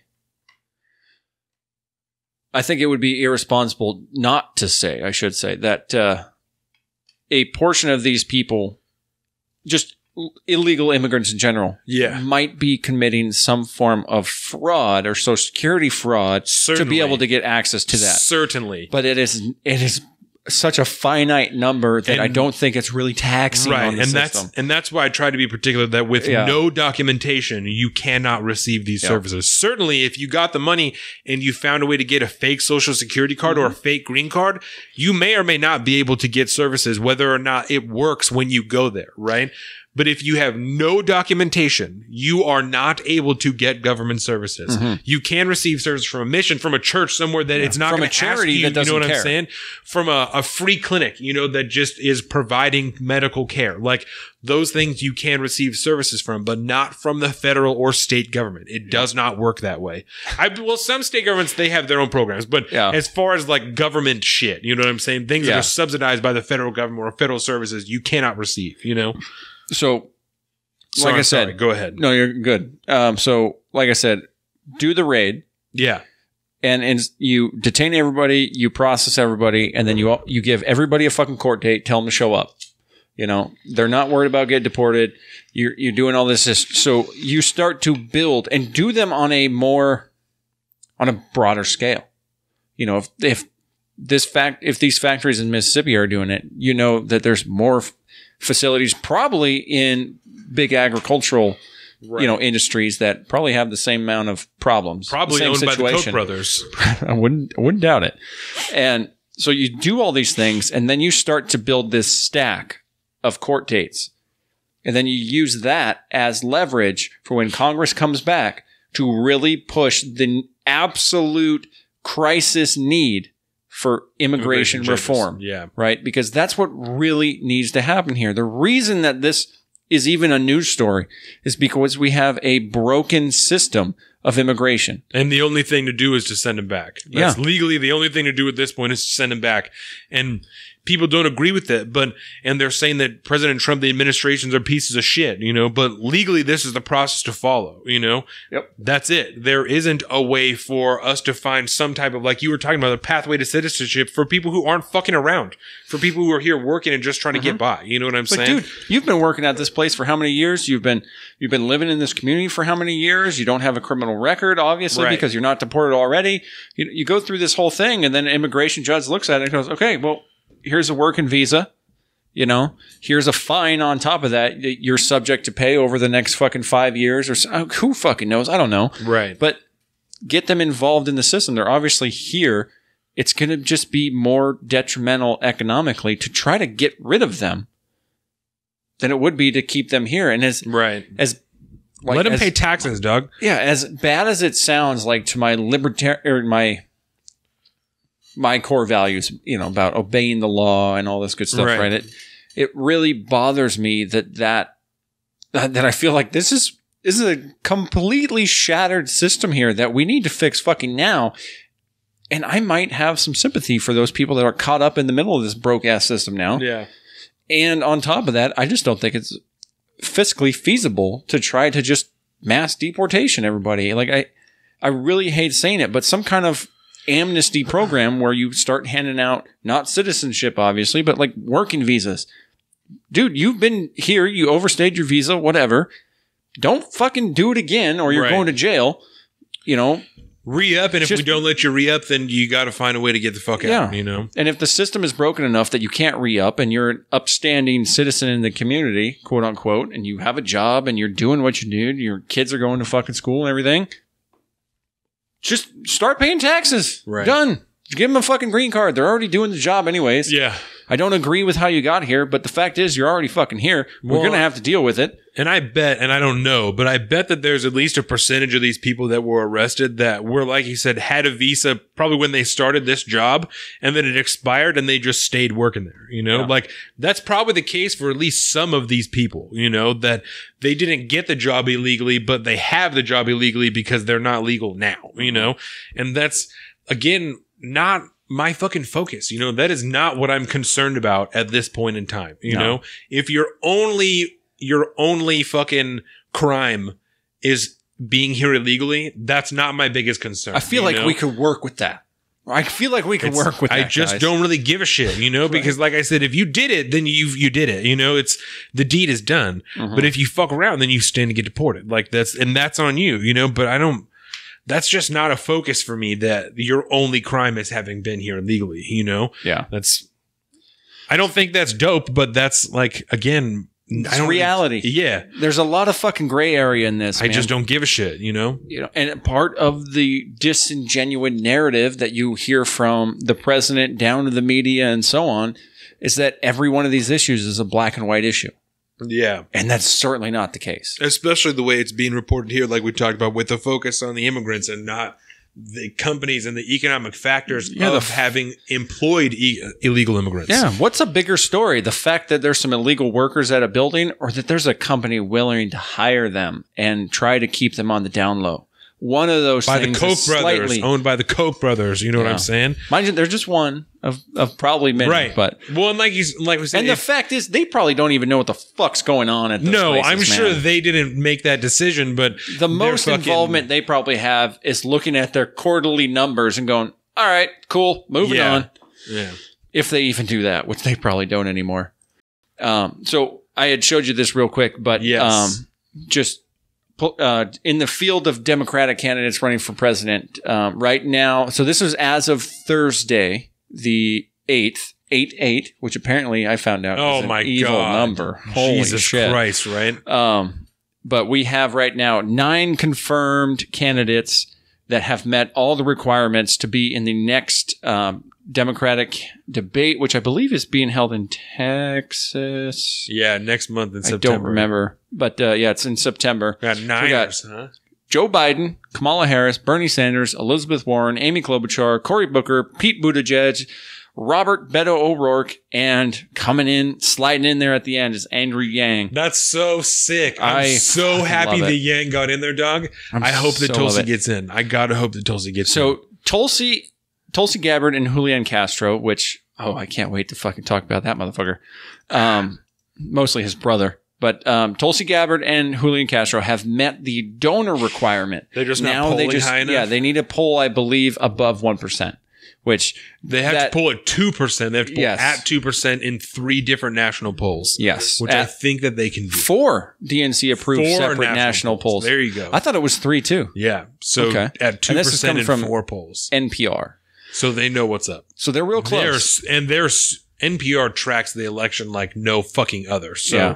And, dude, that climb between 1% and 1.1, 1.2, it's got to be just agonizing. Because I think that Tulsi's close. She's got to be, I think that she's close. Because in some polls right after, she gained like 2 points. So there's in at least one after that fucking dick stomp to Kamala Harris? In at least 1 or 2 polls, I think she's at 2%. So, God damn it, I hope she gets in there, man. If she could get more time, especially if they get over 10, they have to split it into 2 nights. You know what I'm saying? And if you get 5 on one stage and 6 on the other, and 2 hours for that shit, dude, she's got time if she's only in a group of 6, man. Yep. Got time in a group of 6. I cannot stand Yang, too. Andrew Yang, right? Andrew Yang, what's the word I'm looking for? The way he's portrayed in the media. Yeah. It's so fucking terrible. Yeah. This dude has called it for what it is. He's called it a reality TV show, which it obviously is. I mean, he shits on the mainstream kind of political machine constantly. And he has one idea, which everybody thinks is the most extreme thing you could possibly think about, which is the $1,000 a month for every American. It's just, and you're just going to shit on him and completely just throw him to the side because he's got a little bit of a wacky idea. You don't tell me anybody else in this field has some seriously wacky, fucked up ideas? Come on, buddy. Let me hit you with this because this is from your beloved commentary podcast, right? Yes. That Yang, not a fan. Yang is not a serious candidate. He hasn't done anything. He's a third-rate businessman. How does the UBI fix the Strait of Hormuz, they said. So they are not wrong. Right. They're not, but I don't think the intent of the UBI is to fix the Strait of Hormuz. No. And that's never what he said, that this is going to fix all of the problems the United States has ever faced. I don't think Andrew Yang's fucking freedom dividend of $1,000 a month, $12,000 a year will fix some of the more social fabric issues that were more, which I think are really driving all of this fucking bullshit we're dealing with now. Yeah. I think that'll do more to fix the root cause of the problems than any of the Band-Aids that these other fucking people are pushing. Absolutely. And there is something that people understand about that. There is something that the quote unquote ridiculous extreme idea of giving everybody $1,000 a month. There's something about that is speaking to a shit ton of people, which is why he's already met this stuff and why he's going to be on the base. There is something to his message that actually touches people's lives, including me. and I'm sure including you. Fuck yeah, dude. That little bit of money, yes, it's not going to just wipe away all poverty in this nation. It's not gonna, but it's, you know what it's going to do? It's going to fix the middle class. Yeah. It's going to give the middle class the standing they need, the leg they need to stand on to move forward and actually do. You hear a lot in today about how this generation is the first generation in a long time to do worse off than their predecessors, right? Yeah. That could be the one leg that we need to stand on to boost ourselves up.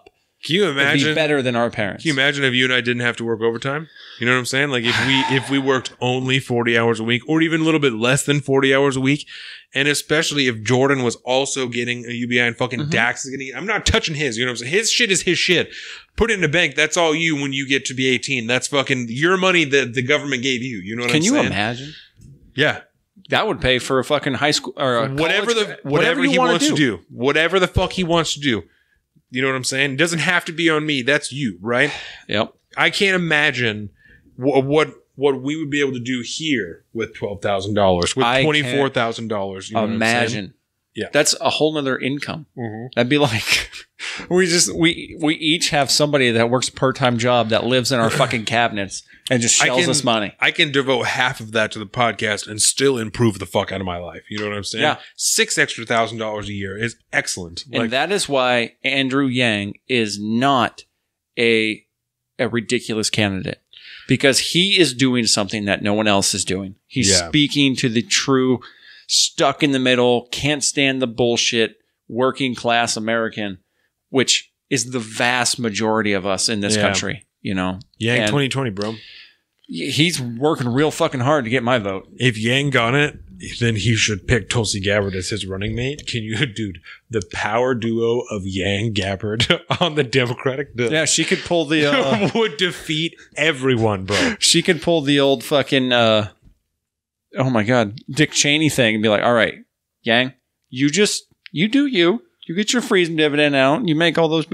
I'll take care of the, the more minute things, foreign policy. There's a serious argument to be made that at this point, right, they're far enough out, but there's enough people running that some of these people are running for a possible VP nomination, right? Yes. Not all of these people are actually at this point still running for president, right? Some of these people know they're not going to make it in. But they can at least make a hard enough run and be moderate enough to be chosen either way, right? To be appealing. And I don't remember who it was. It was probably the commentary podcast talking about Amy Klobuchar.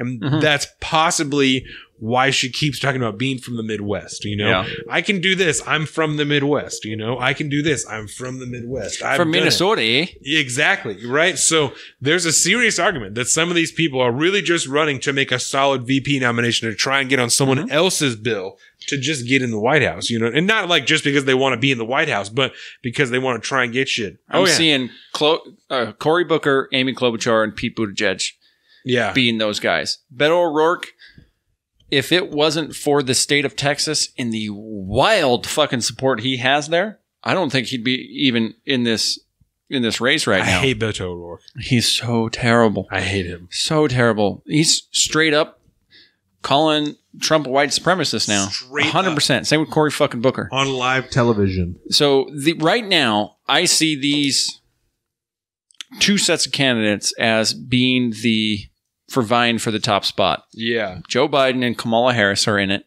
And I think it's a battle between those two for one spot. And I think it's a battle between Bernie Sanders and Elizabeth Warren for the other spot.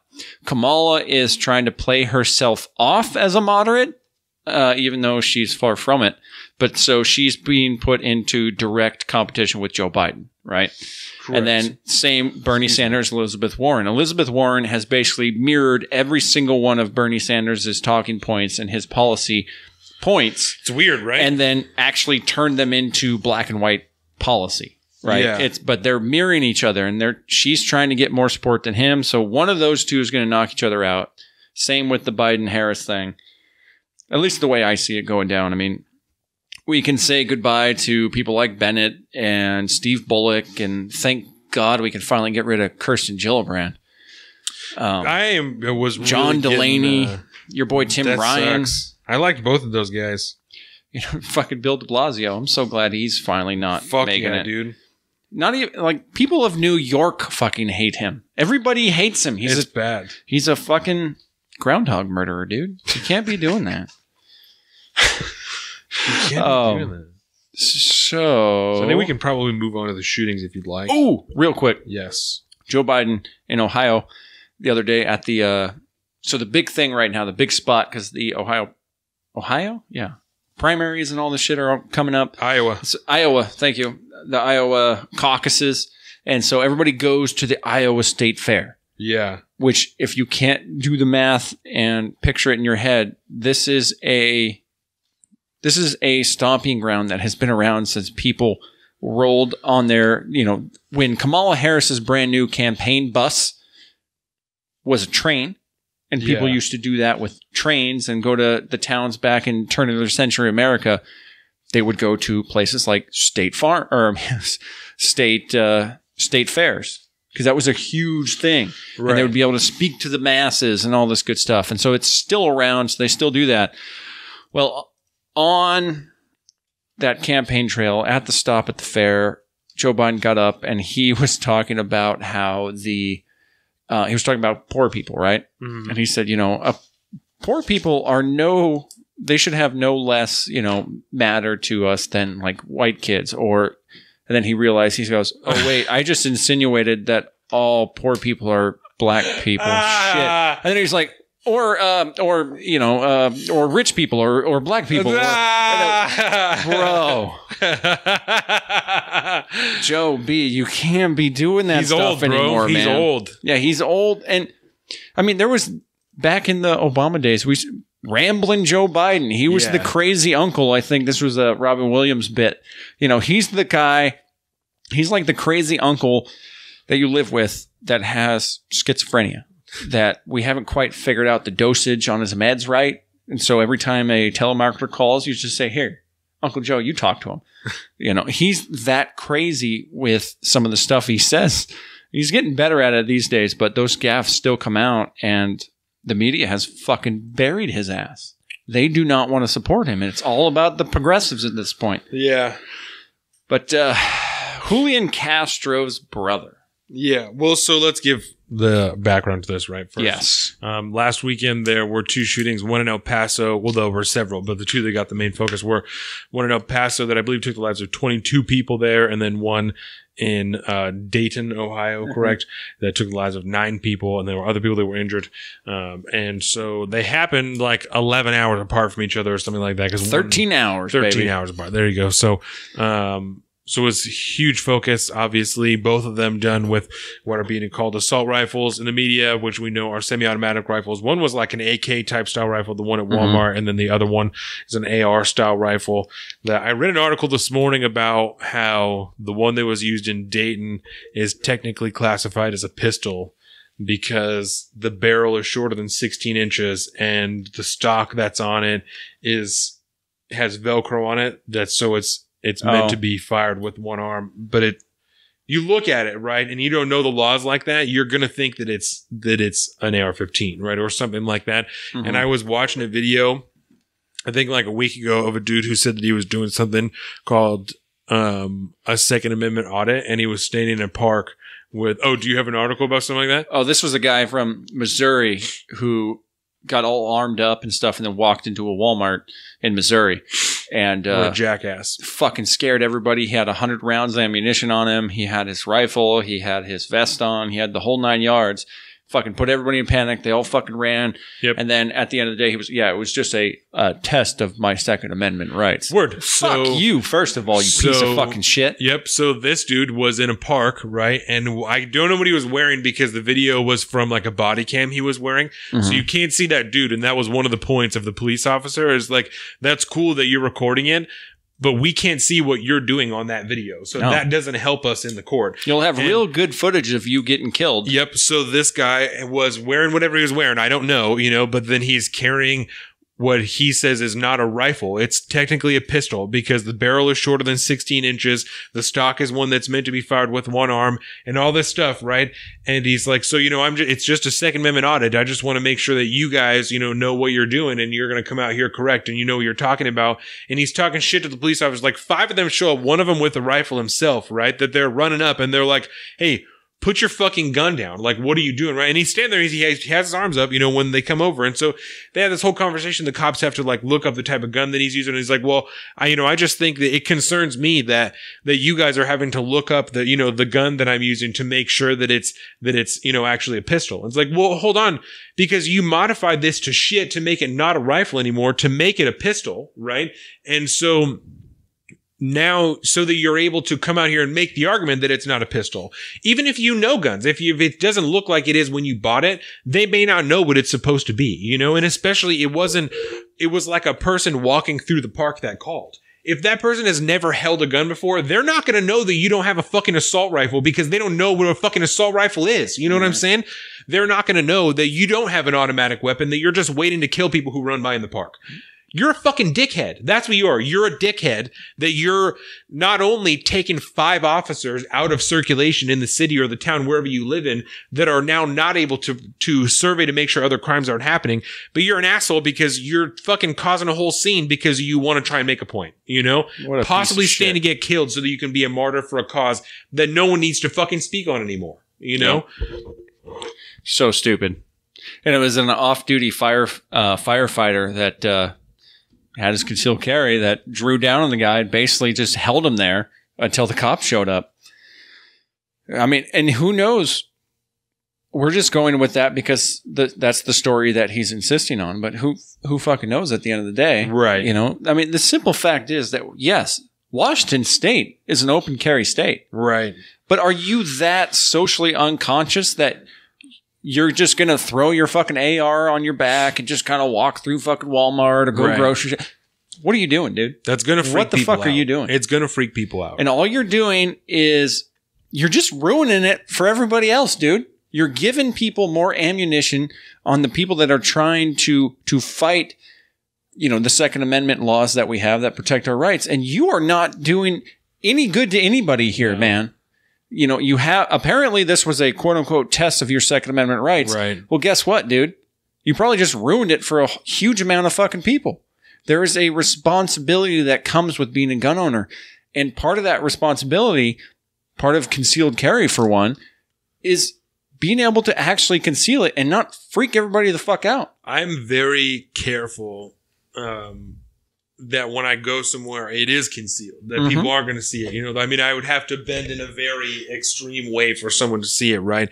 Like sometimes I carry behind the back and like whatever, but I do that like if I'm alone with Dax, you know, and generally I'm wearing a jacket or something like that and he's in the front pack, you know, and so my shirt is all kinds of fucking hanging over. It's like, but I know like when I leave work, if I'm going to go somewhere, I make sure that I do conceal before I leave the parking lot of work so that people there know I have it, so they're not going to be freaked out if they come outside and I'm arming myself. But if I'm in the parking lot of Target, you know, and I'm doing it there and someone sees me, they might be fucking freaked out by it, you know, whether or not they know that I'm doing it legally. I don't want to cause any type of issue where someone might be stressed out by it, you know? Yeah. So I'm just going to do it before I leave work, make sure it's concealed. It's not a fucking problem, you know? It's weird that people are willing, and there's other people who like to open carry. I don't think that's a problem either, because if you're uncomfortable with that, then that's your own fucking deal, right? If this person is just in the store, they're just open carrying, that's their right to do that in this state, you know? And if you don't know that, then that's unfortunate, but that's the law where we live, you know? Well, my mom does a bunch of backcountry horse riding, right? Yeah. Where she'll grab her horse trailer and everything, and they'll load out, and they'll go up in the mountains for 3-4 days and just camp and ride their horses and shit around. And she said it's kind of weird at a point because she has a concealed carry, and she has for decades at this point. Yeah. She's always got her, I think she's got like a 44 Magnum or some. Jesus. And she's got another one now that she carries a little bit more concealed, but you know, but she's got one of those concealed purses that basically you just shove it in there, and you know, the leather on that shit's so thick. You're never going to see a fucking, I mean, you could. Yeah. But, you know, when she rides her horse and stuff, she's got an old school, like, Western holster. She puts it in and all this stuff. And then you get back to camp at the end of the night, and everybody's sitting around the campfire, and everybody's got a fucking holster on and everybody's fucking packing and shit. It's kind of weird every now and then to kind of like step back and like notice like, here's this group of like 10 people. Every one of them's got a fucking gun strapped to their like, you know, to their hip. That's powerful, but it's a thing and you don't need to worry about it. Right. And obviously you're in a community where everybody's kind of doing that anyways. But you shift that and you move that shit to a fucking Walmart.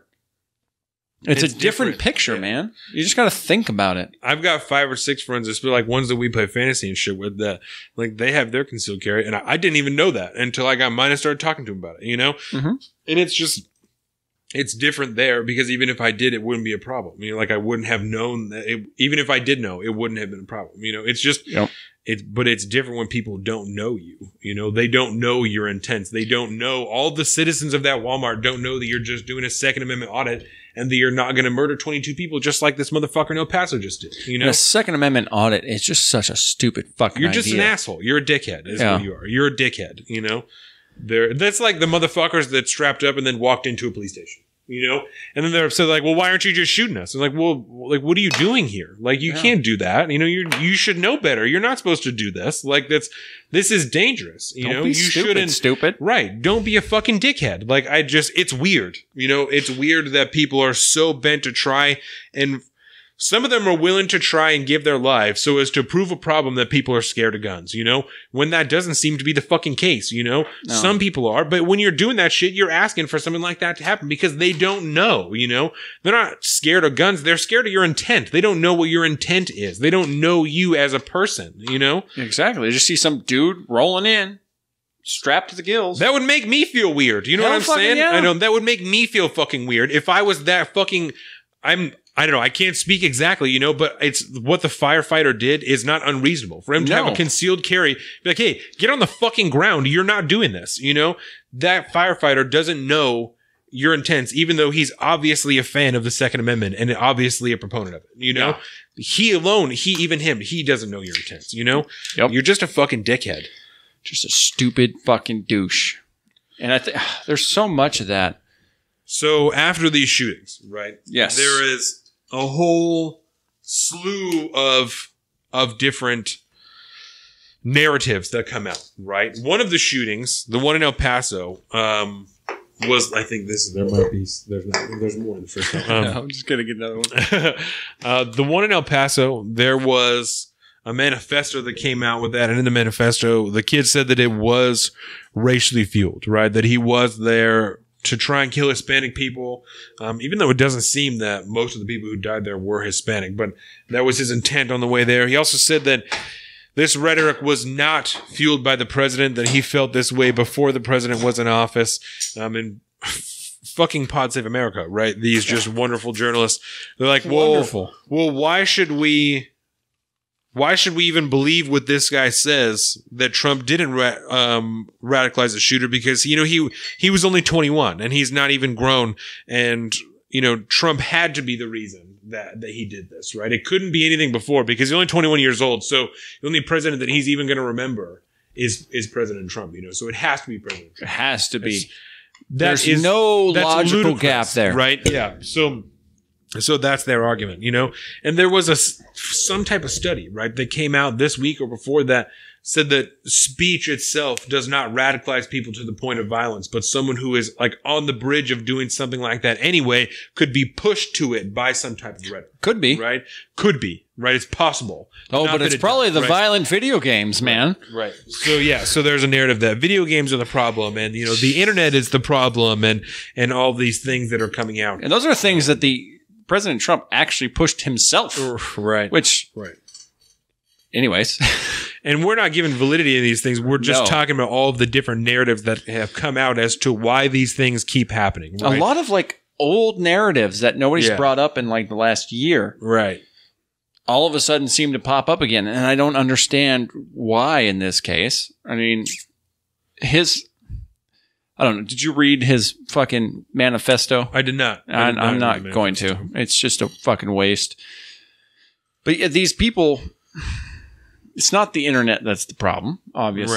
Right. I mean, the internet gives them access to these things. But again, unless we're trying to go to some kind of totalitarian, dictatorial fucking system of government, you're not going to be able to censor the internet. Well, and it's not going to happen. It's important to note that it's not even like the broad spectrum of the internet, right? No. It's these tiny little sites like 4chan and 8chan and stuff like that are being referenced in these articles, that's where people are going and not even becoming radicalized, right? But that's where you can go and share radical ideology there because it's not being monitored and censored the way that it is. And I'm not trying to give censorship a negative connotation because it's good that shit like this is not discussed openly on Twitter. You know, you shouldn't be talking about committing mass murder on Twitter. Like that's not something that should be happening. You know, I don't know, but I guess I'm not the owner of Twitter. So I don't, you know, yeah, but at least in the 8chan, 4chan world, right, there are no real terms of service like you have on Twitter and that's Facebook. The whole point of those websites is for it not to be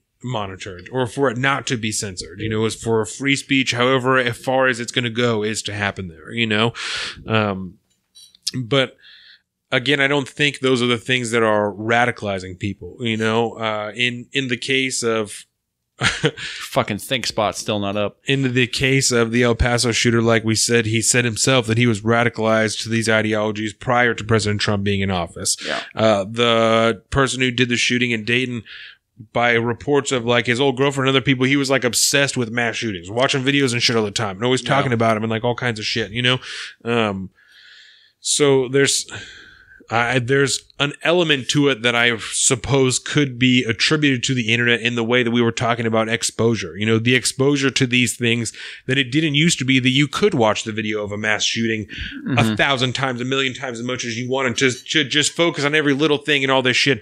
It didn't used to be that way. You didn't used to be able to live stream yourself murdering a bunch of people in a church, you know, because you had that opportunity. You know, there's a conversation going on in all forms, you know, all over the country about what responsibility these media companies and these social media companies have to curtailing that, you know? I mean, what can you do? How quickly can you take down someone's live stream once you realize that it's him murdering people? You know, what responsibility do you have for that? And how long is it going to take you to realize that it's happening? You know what I'm saying? So there's so many elements that go into this that it's illogical and it's ignorant to attribute it to one thing over another, right? Yeah. At least as of now, there's no way to attribute anything to one thing over anything else, right? And one of the things that frustrated me so much and kept me off of social media last week and early this week was the personal conversations between individuals, right? There's a conversation to be had on a legislative level, and I don't mean in the way of making laws, but in the ways of figuring things out broadly on the spectrum of our country that should be done from the lawmaking level, right? Yes. From these people. In the way of having individual conversations with people, I don't know what anyone hopes to accomplish by having a conversation about, oh, it's the guns or it's the people, right? Okay, so let's say that it is the people, right? So what are we going to do about it, right? Because I don't know. You know, there's nothing there's, as of now, obviously no way to stop these people from getting anything that they want to get, you know? So there are these people, if they're not being registered, if no one's saying anything about it, if they're not actively seeking care, then what the fuck are you going to do about it, right? Let's say that it is the guns, right? There's, I don't know. I don't see the benefit of trying to convince an individual one way or the other when that's not going to solve the problem here. You know, it doesn't seem that the problem is as simple as the people or the guns, right? I don't know. It seems very strange. It is such a deeply fundamental societal problem that I think every conversation about gun control laws or even these fucking really scary red flag laws that I keep hearing about and what Mitch McConnell was talking about bringing to the table when they come back from recess. These are nothing but Band-Aids. I truly believe that the real problem lies within this Guardian article where they talk about the nihilism and the despair. And even, did you listen to that or even watch that interview with Bernie Sanders and Joe Rogan? Yes. Okay, so there was some really good stuff that came out of that, I think, for me. And I came away having a lot more respect for Bernie Sanders in some cases because he finally got to a spot where he kind of got out of campaign mode and kind of went into just real talk. It was much better. And Joe really first him. Yeah. Joe really kind of pushed him there and then kind of had to help him say, hey, it's okay to just talk like this, man. And he focused very much on the massive despair that everybody lives in today. And I feel it. I'm sure you feel it. Yeah. There's so many different aspects to this. And I mean, it's kind of a joke, but in the Guardian piece that this lady wrote, references Jordan Peterson. Right. And actually talks about his book, 12 Rules for Life, which both you and I have read. Correct. Probably more than I've read the Bible. I'll say that much. Casey's reading it right now. Too. It's I let Casey so good. But why is it so good? Because it is so fundamentally true. Because it speaks about building one's life up to kind of pull yourself out of chaos and despair. Right. So that you can be a better human being and you can live a good life without focusing on all this negative crap and focusing on getting your shit together. And I think that's what the real problem is here. And any gun control law, any buyback program, any red flag laws for mental health, I mean, those are not going to fix anything. You might prevent one or two from happening in the future. You might be able to prevent some more shootings from happening in the future. But the driving force that's driving people into becoming shooters, that breeds this despair, which then breeds hate and resentment for one's own life, comes from these societal factors, from the fact that you can work a 50-hour job week, working your fucking ass off, and barely be able to afford a one-bedroom apartment and never have hopes of buying a home.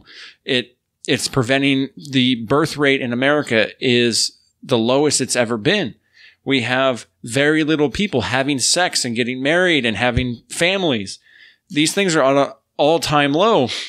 And there's so many other little strings of data that point to this being a real societal problem, not just a gun problem or a mental health problem. Those are all aspects of it, yes. But until we create a country where everyone has the ability to thrive and gain fulfillment from their life in whatever fashion they choose to do that, we're going to have more and more of these disenfranchised people turning to the dark corners of 8chan and finding their tribe within this crazy radicalized group and pushing them into becoming shooters or becoming, white supremacists or whatever it is. In any talk of legislation that, like I said, gun laws or red flag laws or anything is not going to be focused on the real problem here. Mind you, this is just my opinion, but that's the only real way out of this thing is I see is people need to have hope again. People need to have hope that they can grow up and have a relatively realistic expectation at a halfway decent life. And people don't have that anymore. Yeah. This is why people are so fired up about immigration.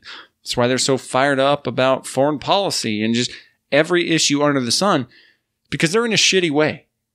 There's so many people that are in a bad way that are paying more money in fucking taxes every year now, even though we just had a massive tax break. Surprise, surprise.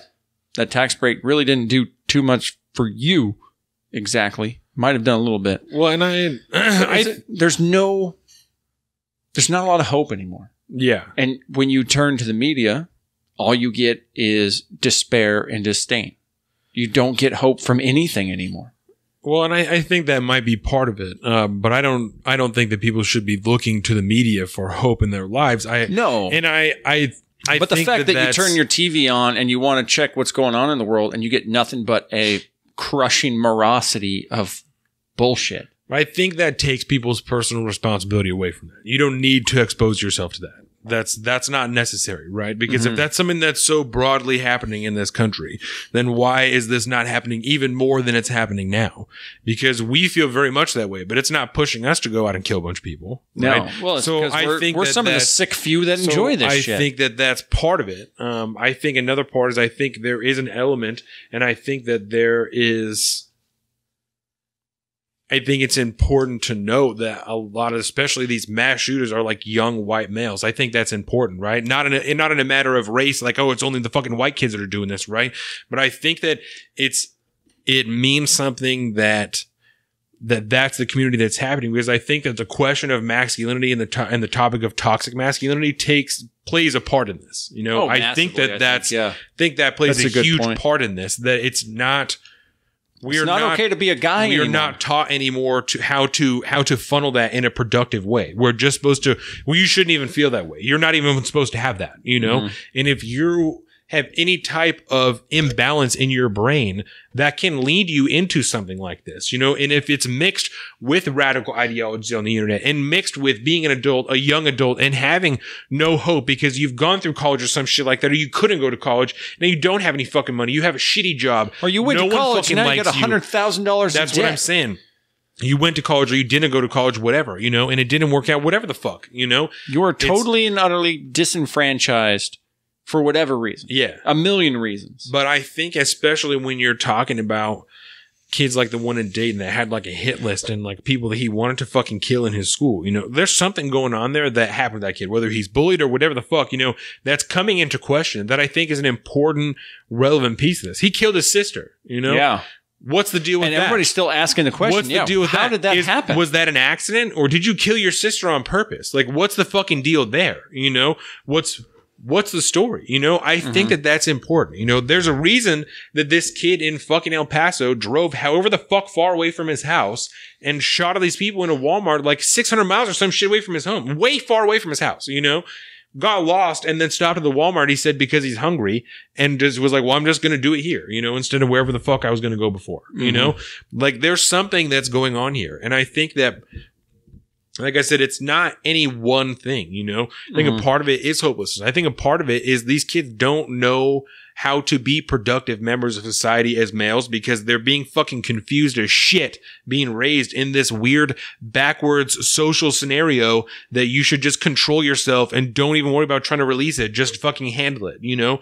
That's not healthy. Like, just repress that shit deep down inside, because you shouldn't even feel that way into a mental illness. You're that way because you haven't evolved to the point that you just don't need that. You know, like that's not healthy to teach people that way. I wonder how much of this comes from the coddling of our generation, and then the coddling of the generation before us. Yeah, and then us getting an exponential dose of coddling on top of that.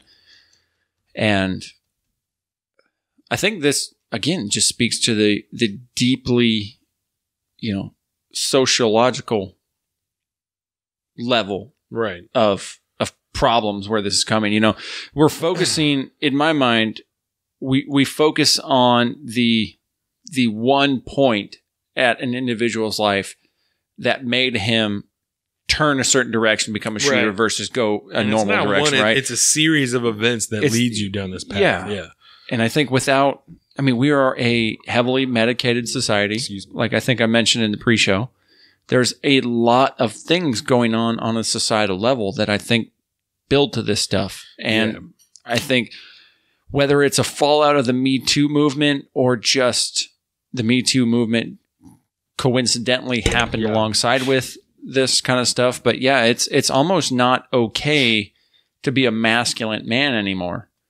I think a lot of it has to do with this group of beta males that find themselves a part of the incel community, or this involuntary celibate community, who find common ground, and they find a brotherhood in a way in some of these other incel communities. And, you know, I think you find when you start digging, well, the guy who started 8chan was an incel, was involuntary celibate when he started, and that's part of the reason he started 8chan, and then ended up having sex with somebody, losing his virginity, and then was like, you know, hated on by a bunch of people who went there, and that's part of the reason he had to find someone else to help him run the company.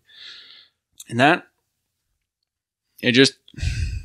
shit seeds weird shit, you know, and that's not outward blame on anyone else, right? Because you're not involuntarily celibate, right? That's because there's some factor you're playing in what's going on there, right? Mm-hmm. It's not just because you're a disgusting, grotesque human being that no one would ever want to fuck you. Like, that's not the case. In almost any case, that's not the case, right? In almost any case, there is at least one person, especially on the fucking internet, that you can find that will want to fuck you, you know? What podcast was this? It is part of you have some hand in that, you know, that is not involuntary. You have some fucking hand 100% in what's going on there. If you're going out to a bar and just no one wants to fuck you, it's probably because you're a huge prick or you're really fucking weird or some shit and no one wants to go home with you because they think they might die, you know? That's a factor. You know, if you're creepy, that's going to be a factor. Dude, you know? I deal with this on a very personal level. If all you can talk about is mass shootings, that's going to be a factor. Right. People aren't going to want to hang out with you because that's fucking weird. And even the more common one, right, is guys that grow up, you know, usually in a pretty bad situation, right? Whether they're growing up in the system or something like that or whatever, and they turn to things like video games, and then they just they become video game nerds, and all they do is care about that, and they have no real social skills with the fairer sex or vice versa. I mean, there's a lot of things that, you know, there's the beard movement, right? I hate to say this, man, but if you're a young 21-year-old man and you're sporting some scraggly, nasty fucking beard, guess who's not going to be interested in you? Yeah. Most of the time is pretty young women that you want to try to get with. This has been the evolutionary game since time immemorial. You have to compete in the market of sex to find a mate who's willing to accept you for who you are, right? I am not the most attractive looking dude in the world, but I got a lot of things going for me, right? I'm semi-intelligent. I try to keep myself as clean as possible. You're and semi-decent looking. I am very tall. I have some good German genes in there. You know, there's a lot of different things, but a lot of it comes down. You may not know this, but he's actually taller than me.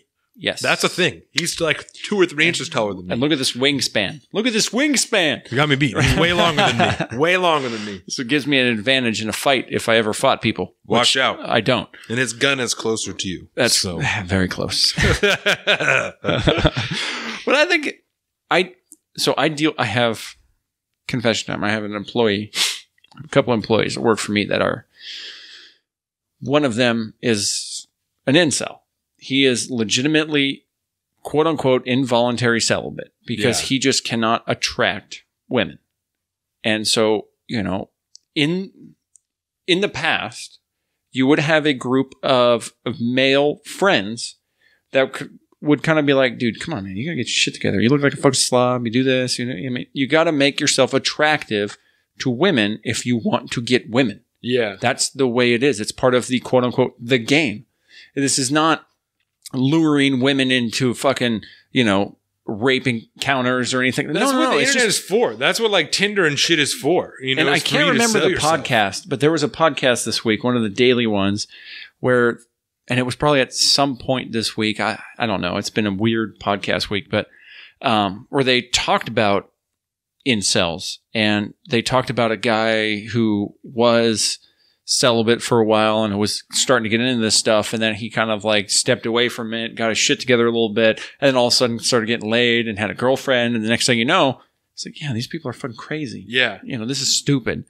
And I think there's more and more people, more and more of these beta males that will close themselves off to anything to do in the real world, and they strictly focus on this stuff. They get involved in these communities, and then next thing you know, they have somebody to put their problems on. Yeah. And they have some way to deflect the blame other than onto themselves. I mean, I think if there's one thing in Jordan Peterson's book about 12 Rules for Life, is that there's only one major problem here, and that's you. not fixing yourself, not it's allowing a personal yourself. responsibility deal. Yeah. And I think we've taught people that there is no need for personal responsibility because your parents are going to take care of you until you're an adult.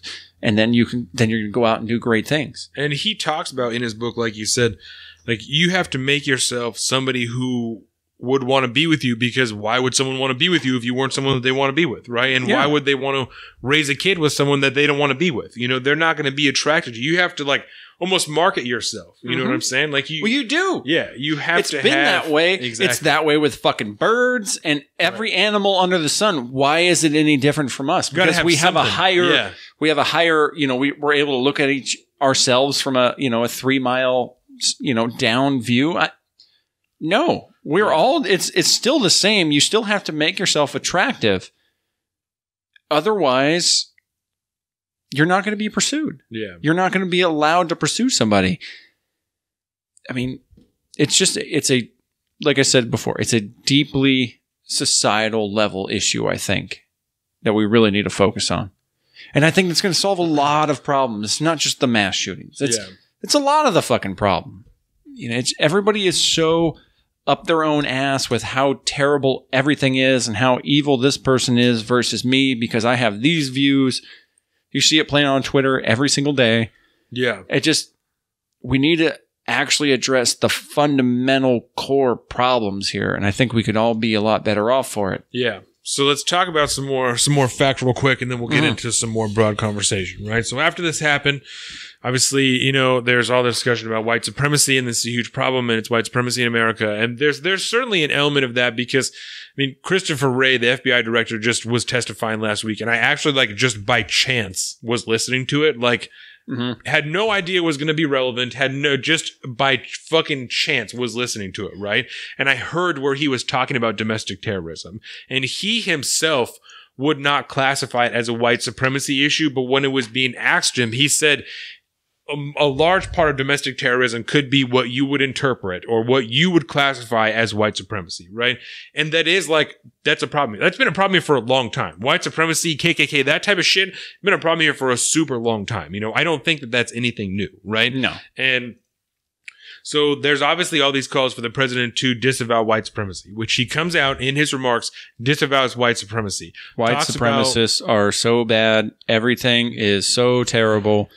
We need to, internet is bad. Okay. Very monotone. And this part actually bothered me because everyone's always talking about how much they don't fucking like the way that he talks and all of this shit. And it would be better if he just read off a teleprompter every now and again. Well, so read off a fucking teleprompter. What the fuck do you want? Right? What the fuck do you want? And so then they're upset that he didn't come out and, like we talked about in the pre-show, didn't put out some type of sweeping legislation that overhauls guns, right? So first of all, fucking irritating, right? Not his job, first of all. First of all, not his job, right? Second of all, politically, that doesn't make any fucking sense for him to do that, right? Third of all, no one knows what's going to solve this problem. So to put forward any type of legislation right now is a fucking waste and is not going to solve the problem because no one knows what's going to solve the problem. Do you really want T-Dog Millionaire to lead the fucking charge on what we need to do about this? Probably not. So he calls for some type of deal with background checks, right? It's like there's got to be something done with background checks, red flag laws, and then, we're going to do it with Mitch McConnell comes back. Like the next day, Mitch McConnell's on public radio, and he's like, absolutely. We're going to focus on this when we get back. We're going to discuss it. It's going to happen. We're going to get it done, right? What we can't do is get locked up. We got to make sure that something gets going, right? So it sounds like it's going to be a pretty high fucking priority when they get back into session, right? Yep. They're not going to recall everybody. They're not going to have everyone come back early. They're going to wait until the session starts because right now Congress is closed. They get like a summer break of like 4 weeks or something like that. So they're back in like 2 weeks, I think. Yeah. And even Mitch McConnell would not, he would not push for an emergency legislation meeting like this because he knows session, this is campaign season. This month is literally, there's a reason that this month falls where it does. Super important for politics. Every 2 years, state reps have to go out and campaign. Every 4 years, presidential people have to campaign. These things need to happen. And so, yes, there is a break in the legislature schedule, so to allow for this, and he's not going to break that, which I think is a good political move. not to mention, the things are ready to go. They'll go into effect as soon as they come back, I'm sure. You know, we're talking the universal background checks, which I think, from my understanding at this point, is basically the only area where a background check is not required is in private sales. And so that involves the gun shows and stuff like that. Yes, because there's like, I tried to look this up when I was looking to get my CPO, right? The gun show loophole, because I'm like, what the fuck does this even mean, right? Mm-hmm. So it's something like at a gun show, you're not required to do a background check, right?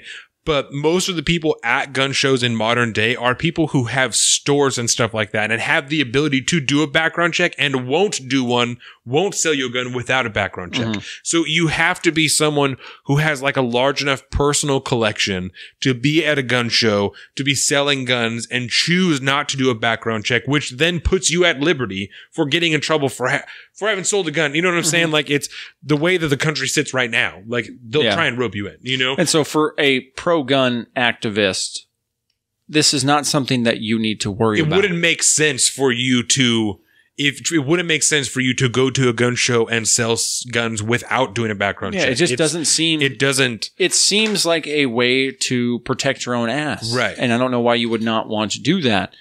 I mean, I literally just bought a gun last week. Yeah. Right?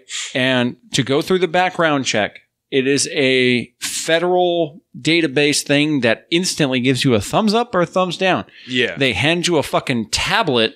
You go through, answer some questions, fill in your name, your social, bing, bang, boom. And that's only for certain shit, right? Okay. Because when I went to get my pistol, if you're going to buy a pistol, you have to fax in the background check. But if you have your concealed pistol license, they can run it automatically. Yes. Even now in Washington State. Which is why it's always better to get your concealed permit. Now in Washington State, it was signed that they can't do that anymore. They have to do a new background check if you're going to go and buy a pistol. That was something that Jay Inslee just signed not too long ago. That just took effect in July. So, which doesn't... It makes sense. Right. And because what happens from... You get your background check. I bought a rifle last week, right? Well, if I don't go buy a pistol for 2 years, why would it not make sense to just have another background check real quick? Right. So that's also one of the things they're talking about when they talk about universal background checks. It's a new background check every time you buy any type of gun. Yeah. 5 minutes is all you need.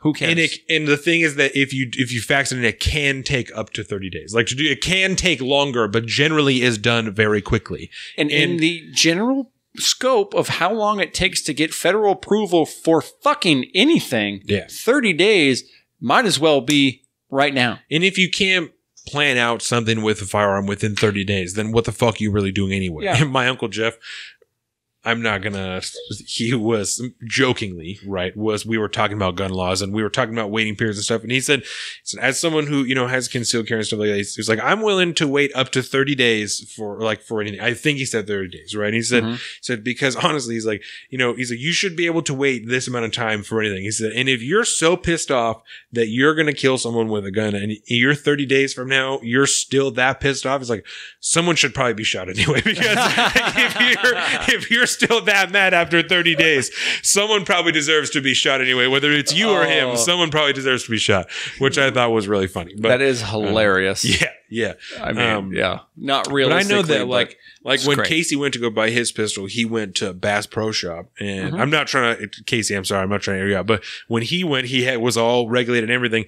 But so many people had been buying pistols at Bass Pro Shop that day, the ATF started to put wait periods on people buying guns. So he had to wait another 4 or 5 days, I think, just because the ATF was like, hold the fuck up. You guys are moving a lot of guns today. Yeah. So after a certain point, they will do that. If there's just a heavy flow of guns, the ATF will be like, hold the fuck on. We're going to slow everyone down and take some closer looks to make sure no one's getting lost in the folds here, of rapid gun sales. Yeah. Not because it's, there was something I was listening to where they talked about that. Yeah. So that it might have been that Joe Rogan thing. Yeah. If the ATF sees all of a sudden a gun store a block away from the Compton projects if they're ordering a shit ton of fucking guns and being sold to this store, they're going to look into that. Maybe we should look into that, right? And And even on the gun manufacturers, I think that's what they were talking about on the manufacturing level. If a manufacturer is shipping a insane amount of guns to this one particular gun store,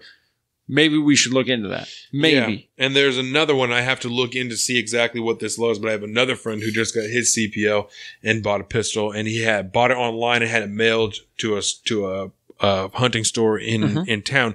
And something about him having mailed it in, he had to wait another 6 to 10 days because he had purchased it online before he could go and pick it up in the store. And like I said, I'm not sure which law it is, but I know that just in like June or maybe April, Jay Inslee signed like 10 or 12 new gun laws into effect post I-1639 that were smaller things like the pistol background checks and stuff like that, that were just little extensive things that I think were part of one of those laws that he had to wait that extra 6 to 10 days. But, which is irritating only because you're expecting something and you're like, God, I'm anxious. I just want to get it, you know, like, and I can stay that I didn't have any purpose other than concealed carrying when I first got my pistol. And I even waited until I had taken it shooting before I carried it, you know, but I had put a down payment on. I was waiting. I got my CPO. I'm like, God, I just want it. Like, I just want it, you know?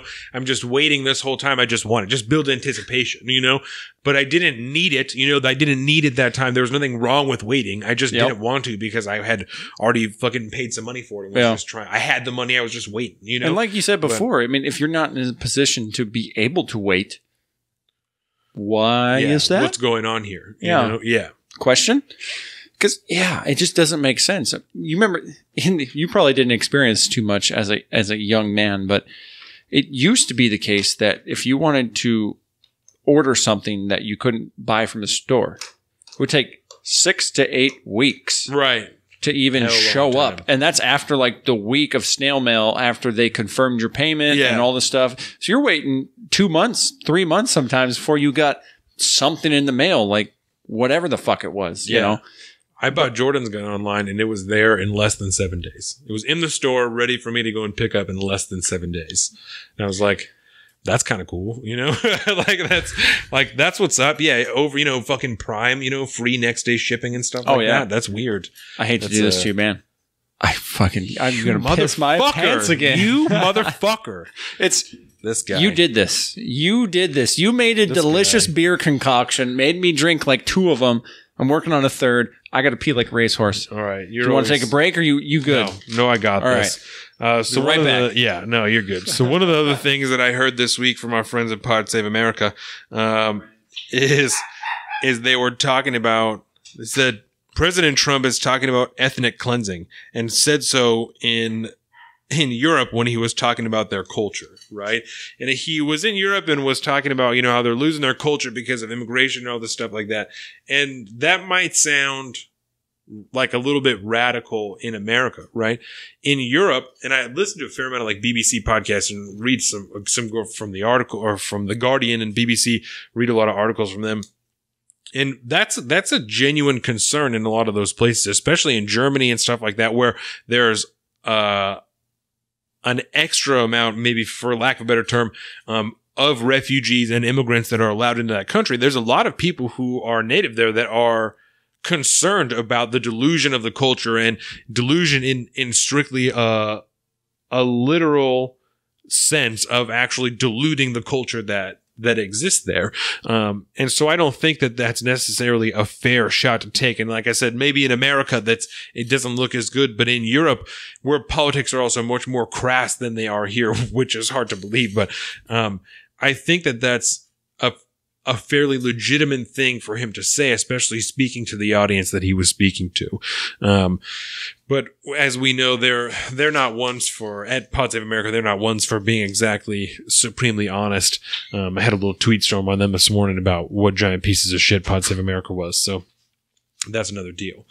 So I want to talk to you about something, Colin, that I wrote down as when I was listening to whatever podcast and they're talking about universal background checks and red flag laws and stuff like that. I feel so much better about that. That was you know, there are a lot of people who don't like the idea of those things because they feel like they're infringing on, you know, people's rights and stuff like that. And well, yeah, I mean, especially with the red flag laws, right? When I hear so red flag laws, right? So red flag law is if someone around you were to notice something, a red flag, you know, then they could go to a court somewhere and petition for you to temporarily lose your right to have a firearm. And people come in, the police will come and take your firearms for, you know, a period of time, and you go and see a court and maybe a psychiatrist or whatever, and they check you out and make sure everything's good and everything's straight. Then you get your guns back and it's whatever, right? So, on the whole, I don't think that that's a bad idea. You know, I see obviously the potential for someone getting pissed off at you and being like, this motherfucker's crazy and he shouldn't have any guns. And you have to go through this whole process of not having your guns, having the cops come to your house, take your guns, then you have to go to court, you have to go all this shit, right? Obviously, I see the potential, but I also see the potential good, you know, that there are people who, especially this kid in Dayton, you know, they're like, well, he had a hit list, you know, and he's obsessed with fucking mass shootings. He's doing these things. Like, those are red flags for maybe he shouldn't be buying guns, you know? Yeah. Especially weapons that have high capacity magazines that, you know, can hold 250 fucking rounds. Like, maybe he shouldn't be buying something like that. If these are extreme focuses in his life, you know, and there are people that might attest that he might do something like this, you know? Like, if we could actually define assault weapon, and then maybe close them off to pistols and assault weapons. Yeah, and there's got to be, you know, I feel comfortable, there's got to be some type of simplification for this, right? Because it's shitty, you know, and unfortunate and way convoluted that there are people like this motherfucker in Mississippi and the guy in the video that I was watching that are able to put together a pistol that looks like a rifle and walk around and be like, oh, well, it's actually a pistol, so I can, you know, do whatever. Like, it doesn't matter. It's fucking whatever. Like, that's fine. I understand that the purpose of those laws were to protect people's rights, so they could do certain things. But fucking Christ, man, there's got to be something to clear this up, you know, because this is a fucking problem, you know. Yeah. That this kid in Dayton, for somehow he's able to have a pistol that holds 250 rounds, that shoots 223, that fucking, like, how is that? You know, how is that the case that his gun is actually going to be classified as a pistol when I don't know how anybody's reasonably supposed to fire it accurately with one hand? You know, I don't know how that's even a feasible defense for this at this point, you know? 6'2" and weigh like 240 pounds. I don't think I could fire this gun effectively with one hand, you know? I just don't. I'm sure there are people that can, so I'm not saying that's fucking impossible. I'm saying that the likelihood is slim that that's the reality of the situation, you know? Yeah. So there's got to be something to fucking clear this up, you know? I generally support the idea of these as it's being portrayed right now. We'll actually have to wait till the legislation is written and look at it, right? Because there is a potential for some very serious, you know, slippery slope type of legislation. Certainly. But if handled correctly, I think this is something that is long overdue for sure. I mean, some of the major things I worry about, like you kind of mentioned earlier, was, you know, there's people that have vendettas against people that just call it in. And because what we're talking about here is, this is not something that we need to look at through it the right context, right? We need to look at this thing through the right context. And what we're talking about here is temporarily or permanently stripping an individual of their civil rights, right? Which potentially, potentially, which, if, you know, looking at the situation, it's not necessarily unwarranted. It just, we need to make sure that we're going to be careful about this. Yeah. I see if this gets involved to the level where it can be involved at, like, the divorce court level. Yeah. I see some very serious problems and things like that. So I'm not fundamentally against it. I think we need to be very, very cautious about what we're talking about here. Yeah. This is one of those 9/11 impulse things. We had a double whammy mass shooting back to back to back. You know, I think Chicago that same weekend saw a massive spike in gang violent murders and stuff like this. But we're at this point where we're so emotionally distraught. We need to be careful about how we go forward. Yeah. And I think I will give this to Mitch McConnell. I think it was a good idea to not try to push for that emergency session of Congress. We need to let emotions simmer for a second, settle down, and then we need to tackle this thing. Yeah. When we come back in session. I think that's a good plan because it might help remove some of the more impulse-driven ideas behind that. But right, because there's all kinds of rhetoric going around. There's all kinds of rhetoric going around. Like, why did so many people have to die before McConnell's willing to take this up? I mean, that's that type of rhetoric. That's the same thing as talking about like dead babies when you're talking about abortion. It's the same. It's disingenuous. It's because you're not talking about it something as simple as just fucking taking. You're not allowed to own a certain size of Phillips screwdriver anymore. Like that's not what you're talking about. You're talking about a right that people live and die for and live their whole lives protecting and talking about and defending. Like they're living their lives on their Second Amendment. There are people who are like that.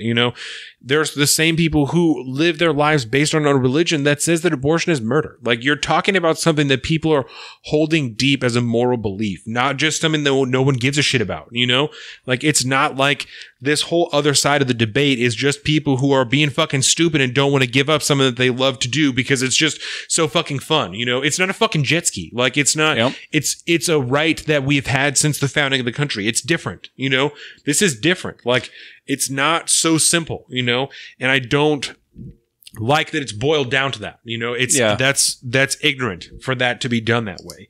I want to ask you about something because I had a thought earlier this week that I almost feel at this point that maybe even for a temporary period of time that, and this is just a maybe, right? Just a thought I had that it almost feels like the Second Amendment community needs to just take a hit for the team for a little bit to get this so that this can get figured out. I understand, that people want to own high capacity magazines. I understand that people don't want to wait 30 days to buy a gun. I understand it's inconvenient. I understand. I get it. I understand that there's concern that someone might think that you're an asshole and they fucking report you falsely for a red flag law. I understand.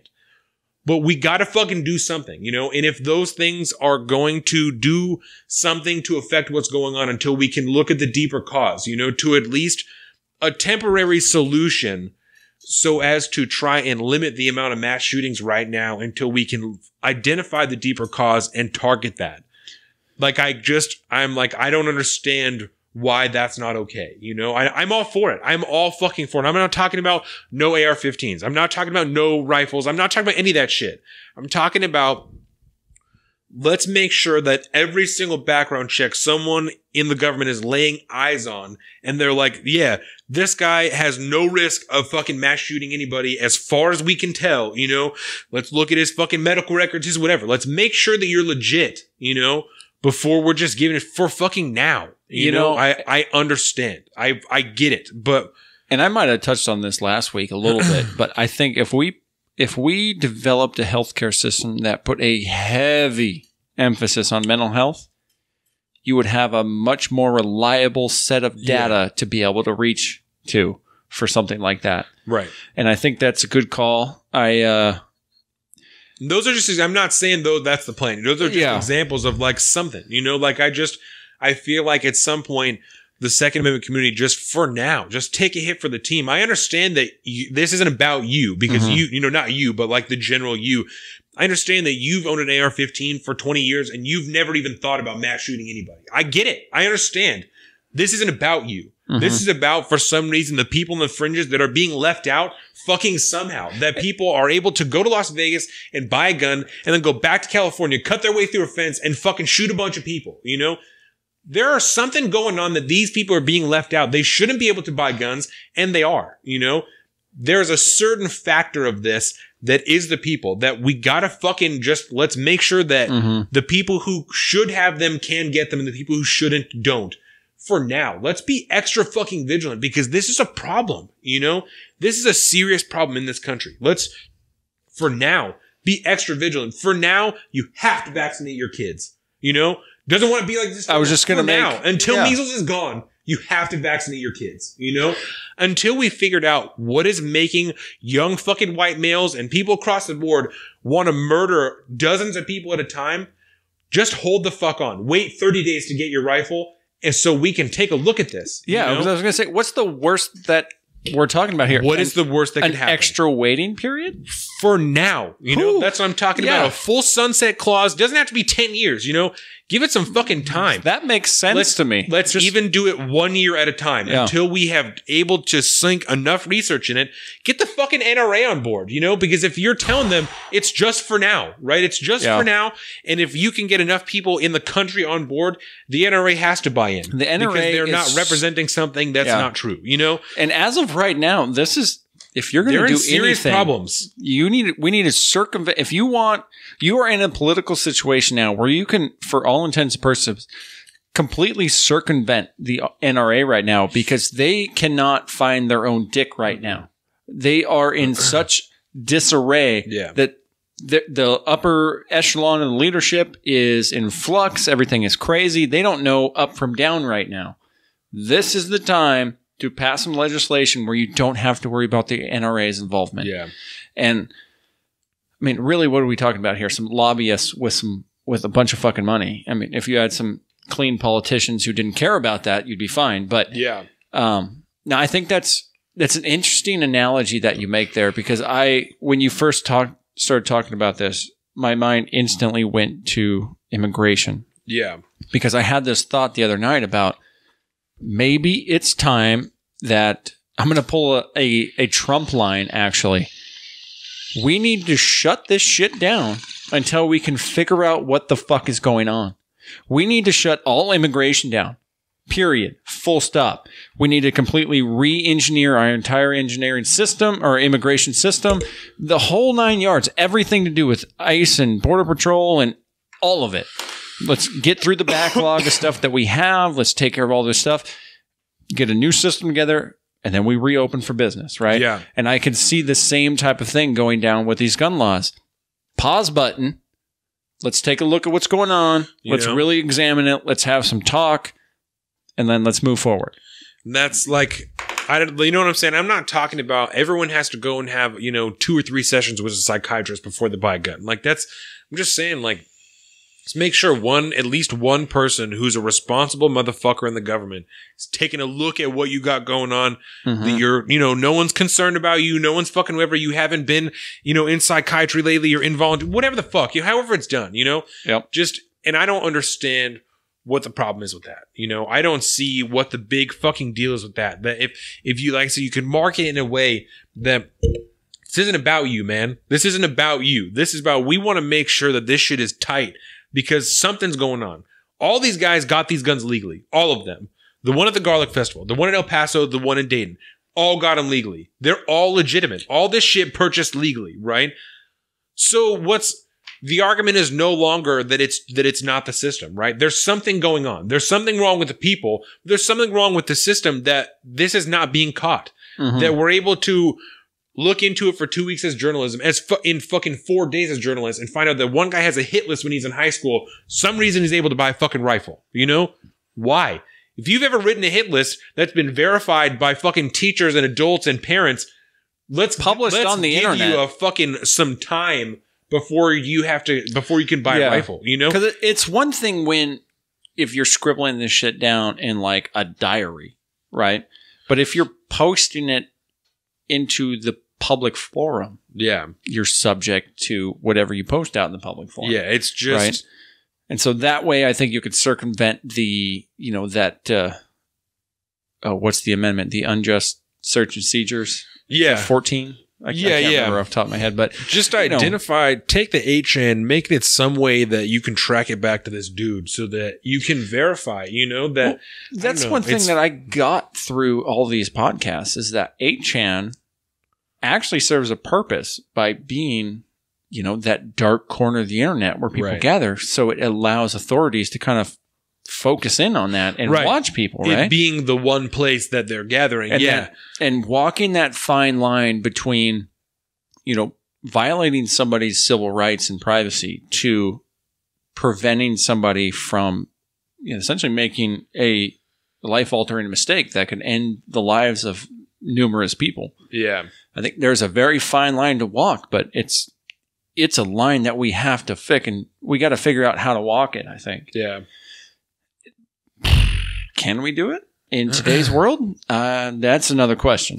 But I think that's a good idea. There's got to be a deconstruction of the language that's used around it, because the longer that it's talked about, you know, especially when you're talking about it being fueled by racism and shit like that, like you gotta break that stuff down, because this isn't all about racism. That's an easy thing to throw in there to make your narrative work. To bring anyone besides the shooter into this and blame them is ludicrous. It's damn near unforgivable, right? For anyone to be placing the blame on the president, right?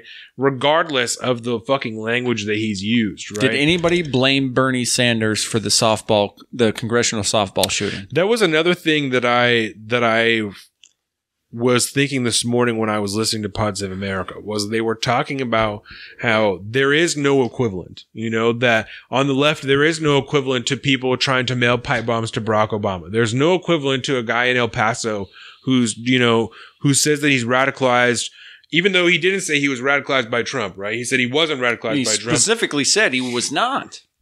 But he's radicalized with his ideology. This has to be the reason he's doing it. But the guy in Dayton who says that he's a socialist, who supports Elizabeth Warren, who says that he isn't going to wait for people to accept socialism because they're idiots and he knows that it's the right way to go, that bears no relevance at all on anything that he did. His political leanings mean nothing, right? Because he had a gun, so he's got to just be a conservative. What he said doesn't matter, right? Well, the guy that attempted to blow up a fucking ICE facility in Tacoma. You know what I'm saying? And so a part of my tweet storm to them this morning, right? It was quite the storm, by the way. Bravo. Thank you, sir. They deserve every fucking character. Like, you're telling me that there's no equivalent when the guy who did the congressional baseball shooting, right, specifically said he was going for Republican congressmen. Like, that was part of his jam. I'm going for Republicans. Like, how does that bear no relevance? How is that not an equivalence, right? And I'm not trying to fucking weigh mass shootings against each other. I'm talking about that this is blatant bias being portrayed as objectivity in media, that they're just lying outright, that this happened within the last 3 years. This fucking happened. Like, there's no equivalence. There's no equivalence at all. None. Steve Scalise almost fucking died. Like, he got shot and almost died. And he's back as a member of Congress, but for some reason, that's not equivalent. That doesn't mean anything, you know? You got to be fucking kidding me. And that's another aspect of this whole thing. Politics bears no relevance on this. If there is one thing that you pull out of this whole convoluted conversation that we're having now, is that the reason it's convoluted and so gray, and there's so many different aspects and areas that we have to approach on this, it's because there's that many areas of things that need to all kind of evolve and change to fix some of these things. So many factors that go into it. If the mainstream media, and just the media in general, even in alt media, because PSA is a perfect example. Those Pods of America motherfuckers sit there and lie their asses off every single, what is it, like they put out 2 casts a week. Yeah. On top of all their other crooked media crap.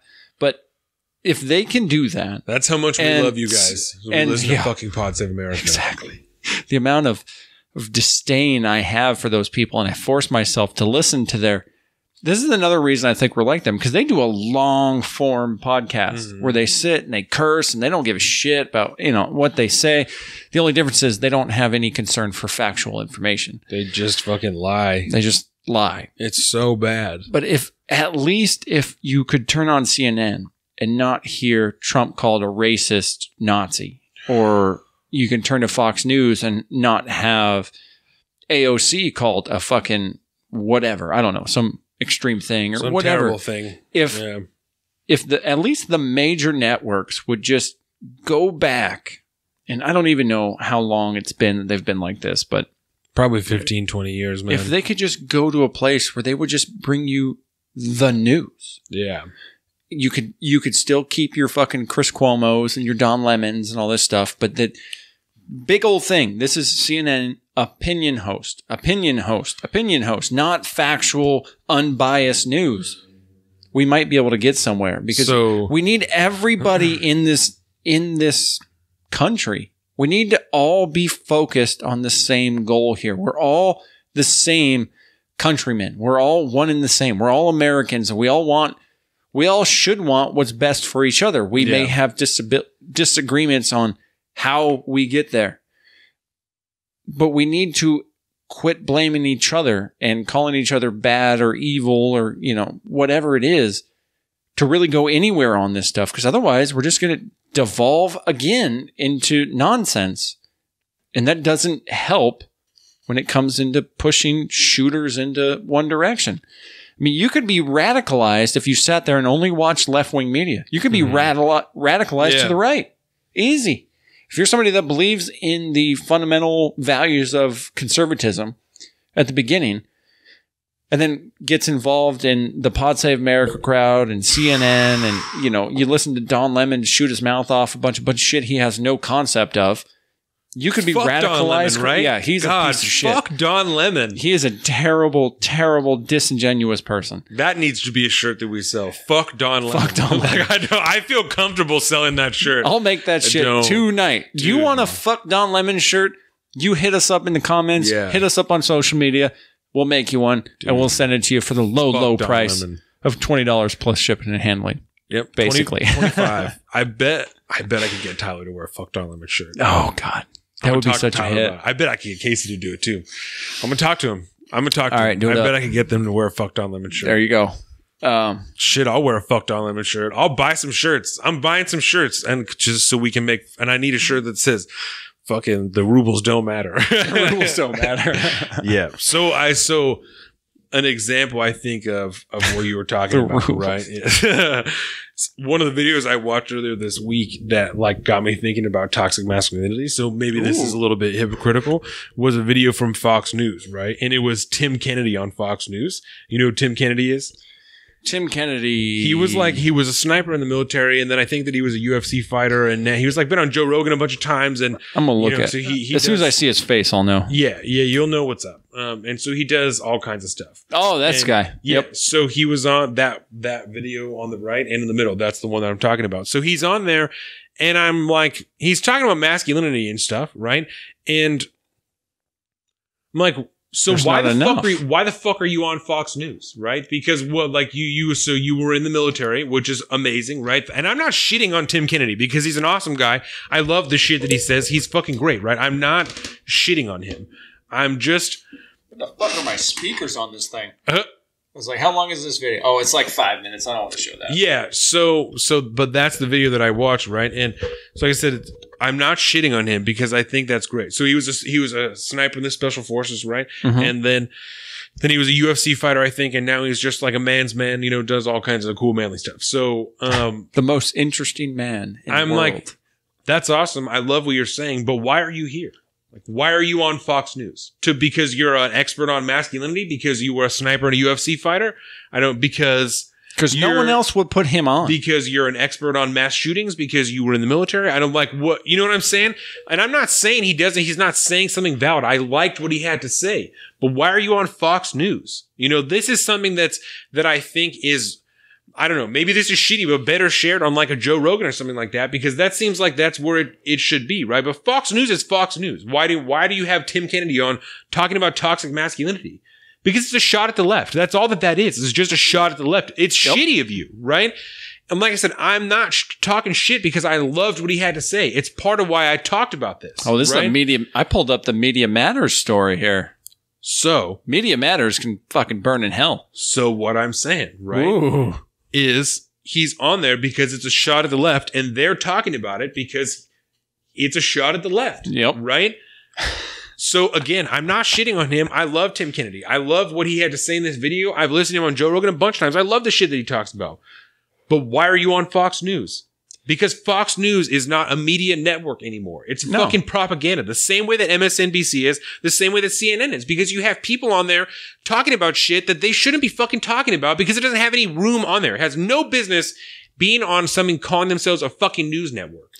Yeah, I think that's part of the problem. I think part of the problem is branding, because there obviously is a massive market for whatever this convoluted, disgusting form of news entertainment is, which all the major media networks have adopted. They've become that. They've adopted this whole thing. But I mean, thank God for it sounds weird to say this, but thank God for places like the New York Times. And then some cases, the Washington Post these days. Yeah. Who can still do hard-hitting, real journalism, Right. not just opinion and bias, which is what you get 95% of the time anywhere else you go. I think there is a place for this. The overall format is not great. Obviously, the old, 3 to 5 minutes with Dave Rubin on Sean Hannity is not a good platform to talk about ideas and complicated issues, right? Yeah. Commercial breaks, I think, are one of the biggest travesties in the world. Why the fuck we have commercial breaks during presidential debates is fucking beyond me. CNN can't take a fucking loss for 3 hours of commercial revenue. You can't do that? I'm pretty sure you can ad afford block it. at the beginning, ad block at the end. Done. You sold it off. You might have taken a smaller profit margin, but I'm sorry, you're helping out fucking the Republic here. But no, I mean, I get you. I also understand why he's on Fox News and no one else, because no one else will probably have him. No one's going to sit there and talk about masculinity and the fact that like toxic masculinity is a really bad thing to try to push. Right. Because now you're just saying that men are evil because they're being men. Right. I don't know. I don't know about that. Yeah. But no one else I know is going to put him on. Well, and like I said, I'm not saying his message doesn't deserve to be heard, because I think that it does, but I think it's strange to be on a news network. So I don't even think that it shouldn't be on TV. There should be a talk show that it's on there, but it shouldn't be on Fox News. It's like, let's put on Fox News 1 versus just Fox News. Do you know what I'm saying? So I'm not saying it shouldn't be out there, because like I said, I agree with what he said. It's part of what I talked about today. It should be heard, but I don't know that the news network is the place for it to be heard. Yeah. Right. I think that it takes news objectivity away networks from you. To be the old-fashioned Walter Cronkite, factual, this is what's going on. Yeah. Here you go. Now, the next hour show is going to be Sean Hannity, and this is an opinion show. This is Opinion with Sean Hannity, where he gets to talk about his shit. You know what I'm saying? You could do that as long as you market it the right way. Yeah. But there's so much fucking demand for it, just create another channel. Right. Done. Right. It's in your fucking network. You have the budget to do it. There's obviously an audience for it. If you took a look at the alt media, you'd realize there's a massive fucking audience for it.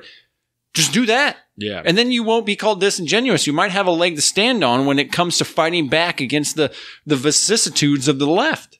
Ooh. That was a fucking healthy word. God damn. That was fucking good. Should I pat? That was nice. But no, I think that's a fucking great idea. I mean, at least newspapers do that. They have opinion columns. Right. And then, mind you, they're not perfect, because every now and again you get a New York Times column that should belong in the opinion column that is presented as fact, and which is garbage. Washington Post is even worse at that. But but again, the op-eds are shit. And I'd tell people to stay away from them. The op-eds are not why you're there, right? Like, that's not what you should be reading on the fucking New York Times. Like, you should be reading the articles. Yeah, the only reason you should read an op-ed is because you have an op-ed writer that you follow and know his opinions on things. And you like them, because people, they get outside writers all the time. That shit happens all the time. It's like most of the people I follow on my Twitter are journalists, quote unquote, freelance writers. They're usually op-ed journalists. One of my favorites, and I don't know if you've followed her that much, is Barry Weiss. Yeah, she is incredibly interesting. I don't agree with her on a lot of shit. Yeah, but she is a very interesting writer. She's a very interesting point of view that she brings to the table. She's kind of a lefty in some things, but kind of a libertarian in a lot of things. And it's just that kind of thing. When you're entering into this thing and you're getting an opinion from a person, an individual, it's much different than this is fact presented by this institute, right? By this news institution. And there's so much of that being crossed these days, and that's another thing. Let's add that to the bang list. We need to fix that situation too, because it is unhealthy towards our society. This is not a healthy place to be at. Yeah. That was healthy. That whole thing was healthy. Yeah. That was very good. Yeah, so I think we could probably hit sports and get out of here. I want to hit one pop culture thing real quick. Let's hear it. It's killing me. Let's hear it. Have you watched The Boys on Amazon Prime yet? No, you talked to me about it earlier this week, but I haven't. Because you got to be watching that show. Yeah, it's only one season right now. You said it was good though, but it is all at once it's a superhero show that's not about superheroes. The superheroes you'll find out in that show are not who they think to be. It's an incredible allegory on the hidden dark society of Hollywood and really how it runs. Mm-hmm. There is just so much subtext to this whole thing. It is hands down one of the best shows I think I've ever seen. It is so goddamn good. Really? You need to be watching this show. Amazon Prime, The Boys, get on it. I think the first season's like 8 episodes, maybe. It's pretty short, but they're all about an hour. They're solid hour apiece. Yeah. Highly, highly, highly recommend. Word. So get that done. I'll check that out. Because I want to talk to you about it. That's the big part. Yeah. Well, and I love superheroes, so. Well, you may not love these ones. We'll see. Okay, so let's see here. Let me get to my sports. Sports. The first thing I have here is the Patriots extended Tom Brady for 2 years and raised his annual salary to $23 million. Boo. So. Just let him go, man. Yeah, so I think he's 43 now. So that's because he was going to play until he's 45, right? Yep. Yeah. So and now he's making a little bit more money now. Because the motherfucker needs more money. Yeah. Jesus. Well, he's not been paid that much because he doesn't really need the money, and he likes to stay in New England and took a little bit less money so they could spend more money on the rest of the roster. Oh, wow, that seems did a hometown discount noble for a long time. Yeah. Well, that's good though. I mean, that's good. Fuck Tom Brady, but that's good. And then the Browns traded running back Duke Johnson Jr. to the Texans for a 2020 pick. Ooh, Texans, huh? Let's see here. Yeah, they had another running back, Deonta Foreman, because it's like D''ONTA, so Deonta. Deonta. Yeah, Foreman. He got traded, I think, to the Colts. Traded or cut and then signed with the Colts. But either way, he's not there anymore. So it is fucking. What is that guy's name? You got this. Yeah, I'm gonna remember. I'm gonna remember. If you weren't such an encyclopedia of sports knowledge, I would give you shit right now. But I'm not going to give you shit for. I mean, you talk about Dunbar's number. That does not involve you in sports. Yeah, and I'll remember too. Maybe you will right after we fucking. As soon as I hit stop on this thing. Yeah, because I know who he is because he doesn't score touchdowns, but he fucking runs all the time. Like he's been top 5 in rushes and yards the last 4 or 5 years, and so I know who he is. I just can't remember his fucking name. What position does he play? He's a Texans running back. Texans running back. Yeah. I'm just going to do this while you keep going. Yeah. So the Browns wide receiver Antonio Callaway suspended 4 games for substance abuse. And so he's probably fucking smoking weed. Lamar Miller? Yes. Boom! Lamar Miller. That's what it was. God Thank damn you, it. Google. I even had that picture. That one. Got a big old smile like them ivories. Yeah, so we talked last week about Zeke is going to hold out. He's still holding out, and I guess they're still really far away from contract discussions, or in contract discussions. So, got anything in there about Antonio Brown? Yeah, so Antonio Brown, he won't talk about what's wrong with his feet, right? Mm-hmm. But I heard that he got into a cryotherapy tank without the right footwear on, and frost bit his feet. That would be a reason not to talk about it. So the first episode of Hard Knocks came out, and so I was watching that, and the whole episode he's trying to heal his feet, but they won't say what's wrong with his feet. They're just saying that his feet are fucked up. And I heard that it's because he's an idiot and got into a cryo tank without the right footwear on and froze his fucking feet. Yeah, because I saw an article about it, and I was so proud of myself that I read a sports article. Yeah. But, he hasn't made it to any of the practices or anything like that yet. Doing, but, he's still, expected to come back. Yeah. It's just not right now, and there's not, the contract dispute stuff. And the problem they were talking about in Hard Knocks was that he won't he's like, he just keeps running too hard. Like, he won't give himself the time to heal, and that's why he's not in practice. He's just doing shit by himself. But he was running, like, all kinds of shit when I was watching the show, you know? He wasn't doing cuts. Like, he wasn't fucking, but he was running, you know? So, I don't know. It's a weird deal. Cowboys DN Robert Quinn, he got suspended without pay for the first 2 games of the 2019 season for violating the NFL performance-enhancing substance policy. Woo! Motherfucker's taking steroids. Can't be doing that, dude. Yep, that is Duke Johnson. Jalen Ramsey going to be a free agent. I think that is... The Cardinals signed wide receiver Michael Crabtree to a contract. I'm not sure how much it was for.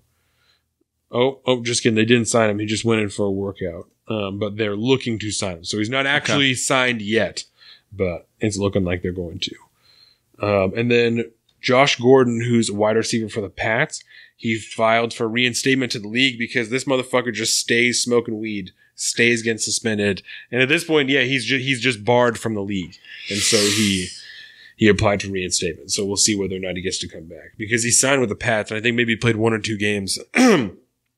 Pissed dirty again. Got suspended again. So that is all I have for sports this week. So I'm ready to hit a line and get the fuck out of here if you want. Well, just one quick thing before we leave. What? Even more important than everything you just talked about is the fucking draft is coming up soon. Oh, yeah, for our yeah. fantasy league on the 25th. 25th.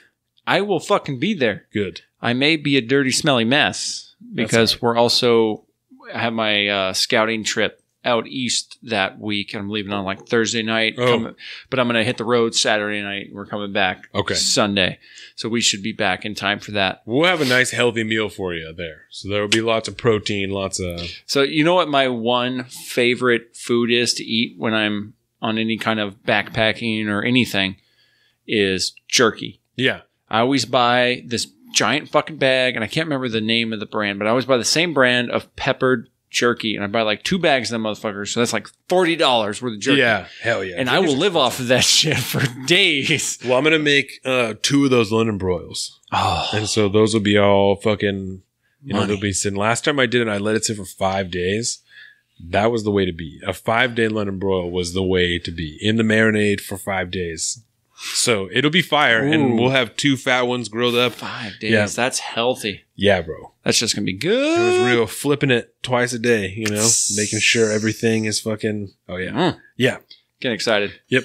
Word. So with that, you know, I apologize if I'm out of line here, but are you a gay porn? Hard maybe.